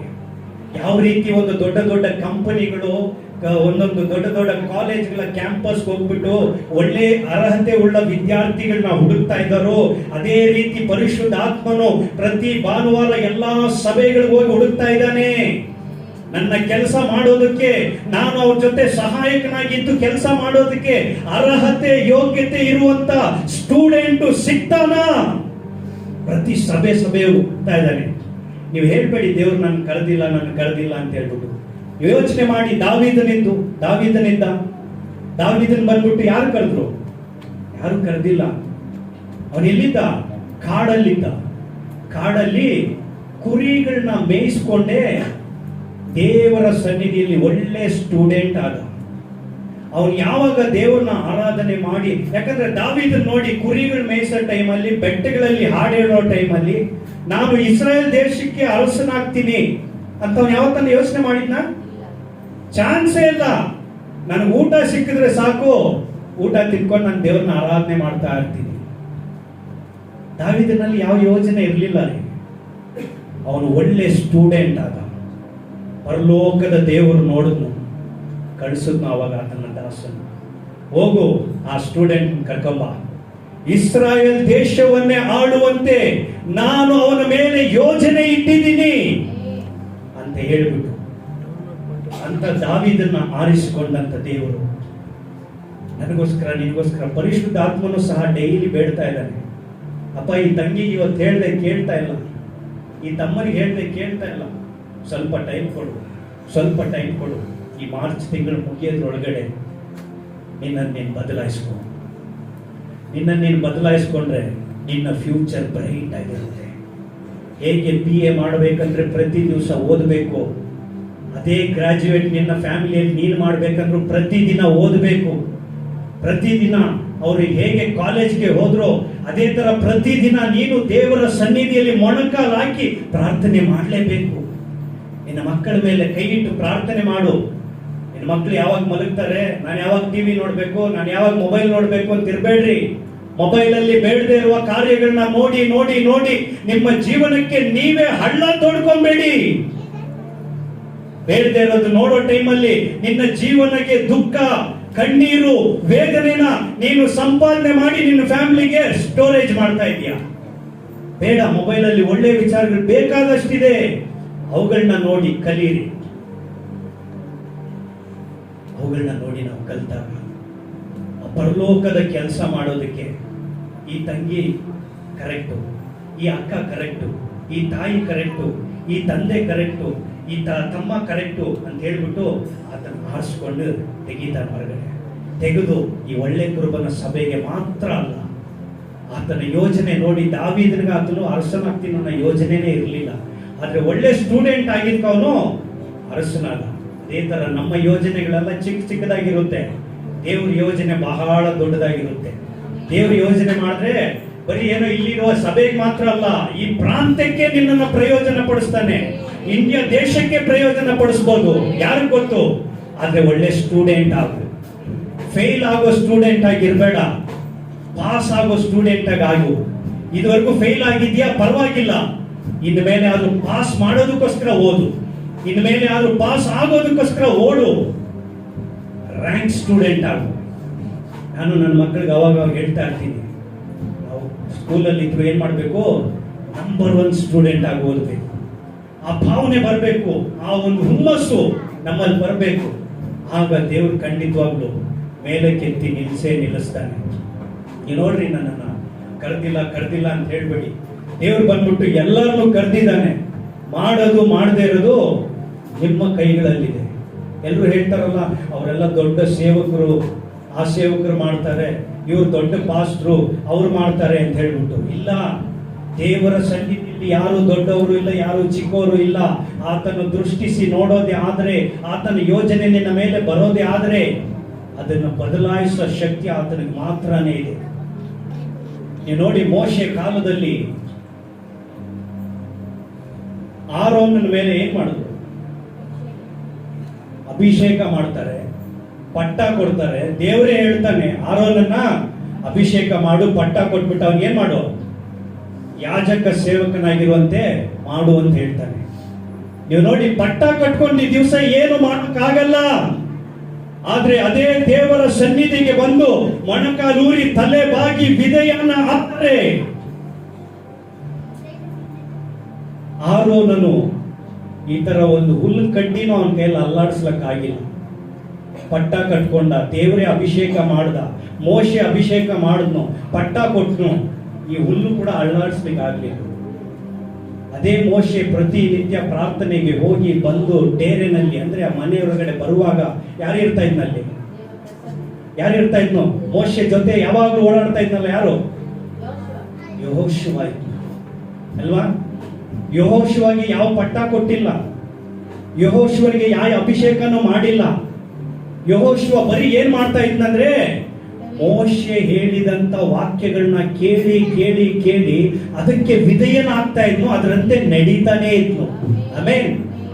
ಆದ್ರೆ ಅದೇ ಮೋಶೆ ಮುಖಾಂತರವಾಗಿ ಯೆಹೋಶುವನು ಪ್ರಕೃತಿಯ ಸೂರ್ಯ ಚಂದ್ರನೇ ನಿಲ್ಲು ಅಂದ ತಕ್ಷಣ ನಿಂತು ಬಿಡ್ತದು.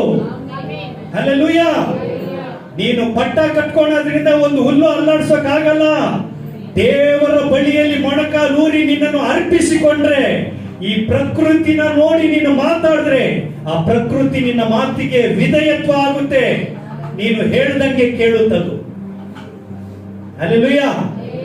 ನೋಡಿ, ಯೆಹೋಶುವನು ಸೂರ್ಯ ಚಂದ್ರನ ಮೇಲೆ ನಿಲ್ಲು ಅಂದ, ನಿಂತ್ಬಿಡ್ತು.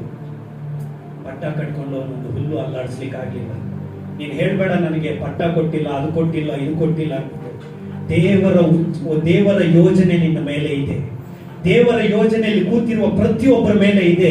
ನಿನ್ನ ಕುಟುಂಬದಲ್ಲಿ ನಿನ್ನನ್ನು ಇಟ್ಟು ಏನೋ ಒಂದು ಮಾಡ್ತಾನೆ, ನಿನ್ನ ಹೋಗುವ ಸ್ಥಳದಲ್ಲಿ ನಿನ್ನನ್ನು ಇಟ್ಟು ಏನೋ ಒಂದು ಮಾಡ್ತಾನೆ ಅನ್ನೋ ಒಂದು ಯೋಜನೆ ಇದೆ. ಅದಕ್ಕೆ ನಿನ್ನನ್ನು ವಿಧೇಯನಾಗಿ ಅರ್ಪಿಸಿಕೊಡು. ಯೆಹೋಶುವನ ಪ್ರಕಾರ ದೇವರ ವಾಕ್ಯಕ್ಕೆ ವಿಧೇಯನಾಗು. ಅದರ ತರ ನಡಿ. ಒಡೆದು ಹೋಗಿರುವಂತ ಮರ ಮತ್ತೆ ಚಿಗುರು ಹೊಡೆಯುವುದು, ಕವಳು ಹೊಡೆಯುವುದು. ಕಣ್ಣುಗಳನ್ನು ಮುಚ್ಚಿನ ಪ್ರಾರ್ಥನೆ ಮಾಡೋಣ. ನಮ್ಮನ್ನು ಬಹಳ ಅಧಿಕವಾಗಿ ಪ್ರೀತಿ ಮಾಡುವಂತ ನಮ್ಮ ತಂದೆಯಾದ ದೇವರೇ, ಇದೋ ನಿನ್ನ ವಾಕ್ಯವನ್ನು ಇದುವರೆಗೂ ಹಂಚಿಕೊಂಡೆವು ಸ್ವಾಮಿ.